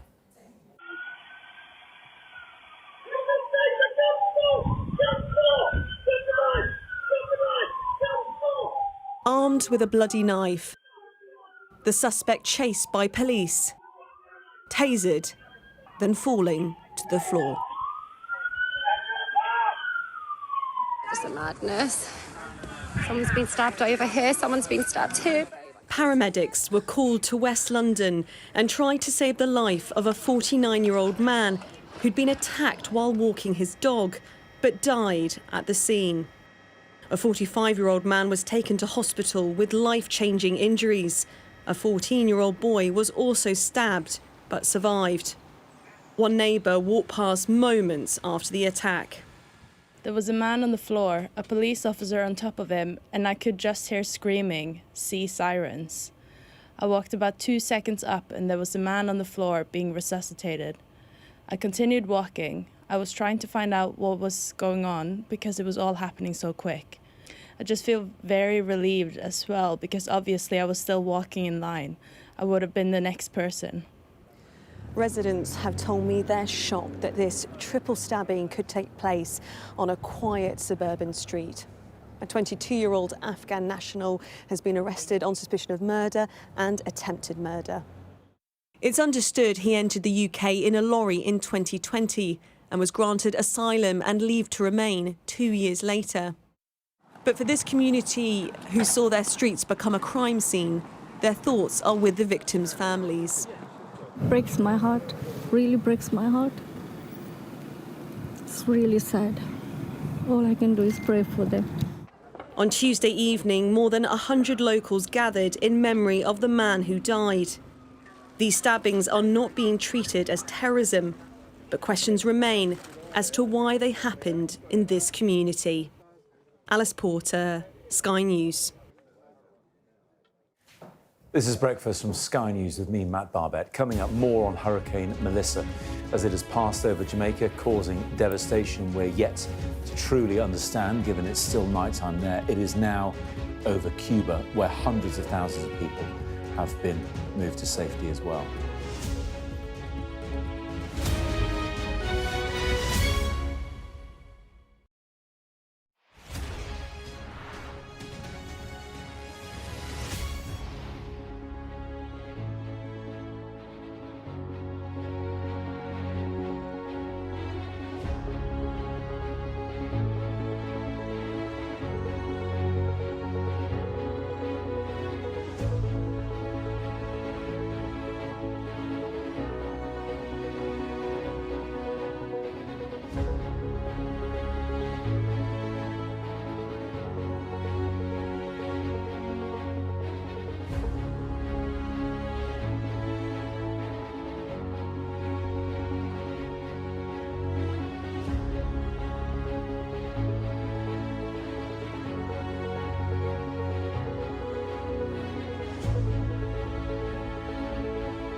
We've got your Sunday mornings covered. From the front page and the sounds of the streets to the voices of the people who make the major calls and big picture politics beyond Westminster. We'll put you at the heart of our story. I'm ready. Are you? Join me, Trevor Phillips, Sunday mornings on Sky News.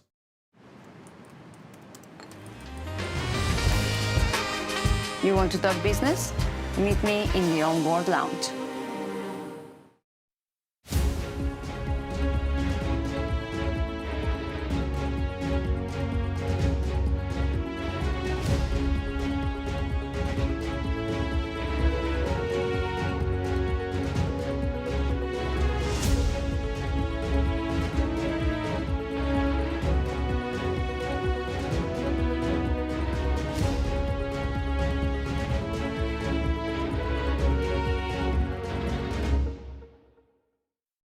Flying minutes, fly better.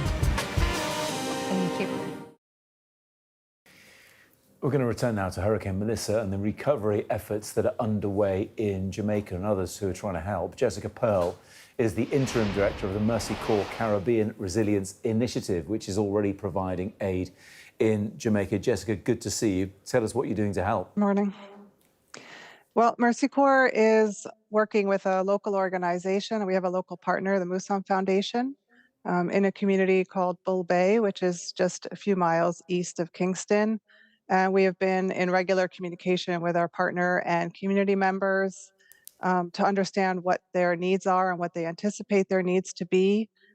We haven't had any communication since the power and communications went down yesterday afternoon. But they have already communicated to us that they anticipate they're going to need things like clean water, chlorine tablets, jerry cans, mosquito nets to prevent the spread of disease from mosquitoes with all the standing water. So we are already working with other partners and vendors to see what supplies are in country, what might need to be brought in, and setting up some supply chains for those items. The intensity, Jessica, of Melissa is out of the ordinary, one of the most powerful, if not the most powerful hurricanes to hit Jamaica, at least recorded anyway. In terms of your response, how unusual is that? Or is this just business as usual for you after a devastating hurricane? This is definitely a different scale, but we have had experience with large-scale impacts before with Hurricane Marie and Dorian, even Hurricane Matthew back in 2016. So it's not the first time Mercy Corps has had to respond to such wide-scale devastation. Unfortunately, this seems to be becoming more and more common. What made it more difficult is the rapid intensification and the challenges in predicting the path. So it makes it harder for organizations like Mercy Corps and first responders within the countries to plan and to make decisions around evacuations and where to pre-position supplies. How important is it that organisations like yours exist? Because we've seen in the past year, certainly from a US perspective, investment in the likes of USAID being pulled by the Trump administration. So how important is it for you and organisations like yours to potentially try and fill that gap? Yeah, in disasters like this one, it's often exceeds the capacity of local responders. So having international assistance to help support the local response mechanisms is very important, particularly on islands where the entire island is impacted. Supplies need to be brought in, so logistical support to that country becomes very important.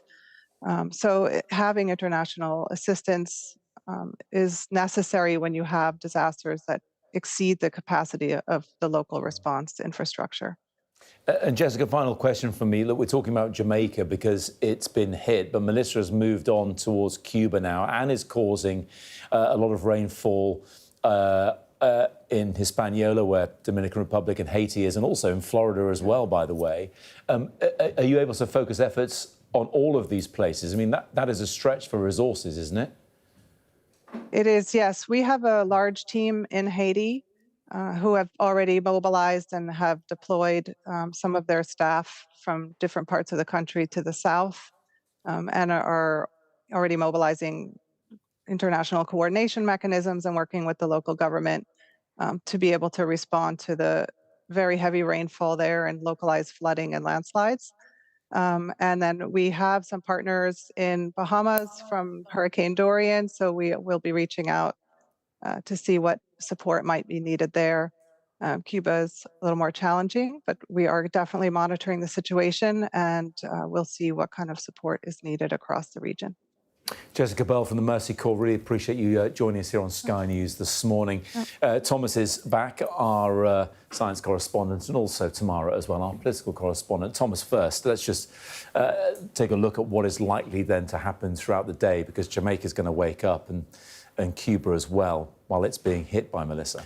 Yes, we're about half an hour away from first light in Jamaica. That will reveal the scale of the destruction. The military will want to get helicopters above the corridor of destruction in the west of the island that has scored a path through the mountains, that rural region, which is going to have had landslides, immense flooding and destructive power from the hurricane itself. Then the refugee organisation can try and work out what is needed next. But in Cuba, we're still seeing the power of this hurricane, weaker than it was when it crossed over Jamaica, but still packing a punch.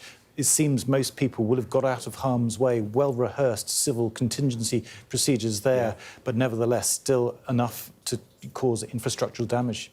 Tomorrow, the lead political story of the day has been the deportation of Kabatu, the man who was incorrectly released from prison, having been convicted of sexual assault on a child. A sigh of relief for the government, but it took them a while after this horrendous mistake. The Home Secretary said that they pulled every lever to find him after he was wrongly released from prison in Chelmsford on Friday. He was supposed to be deported. He was instead let free, was wandering the streets, talking to members of the public. And he, of course, assaulted a 14-year-old girl and an adult woman, was jailed for a year. They finally caught up with him and he boarded a plane. We caught him on camera there at Heathrow last night, bound for the Ethiopian capital. He landed there this morning. So he has been deported. The Home Secretary says this should never have happened. No. But, of course, it raises serious questions for the authorities. Well, serious arguments between the Conservatives and Labour over this and asylum and the criminal justice system. In fact, Dr Kieran Mullen was here from the Tories earlier on. We tried to discuss this until, well, he got slightly distracted. Have a look. There is already a measure that we brought in government. Do you want to get that alarm? My watch. That's all right, it happens. In government, that... sorry, I'm going to chuck it out of the way. You can take your time and switch it off. I don't know what the right button is that... I can reassure you he got his watch back, although that's a kind of alarm I haven't heard since the 80s. I don't know if he's wearing a sort of an old-school Casio. I mean, if it was my alarm going off, sadly it'd be the theme tune to Back to the Future, but we don't need to share that with you, do we? Especially not when it goes off at 4 in the morning. Nevertheless, a reminder, switch off the alarm before you sat there. I know neither of you have got a digital watch on, which is very well behaved. Thanks very much indeed for watching us here on Breakfast. We're back tomorrow at 6.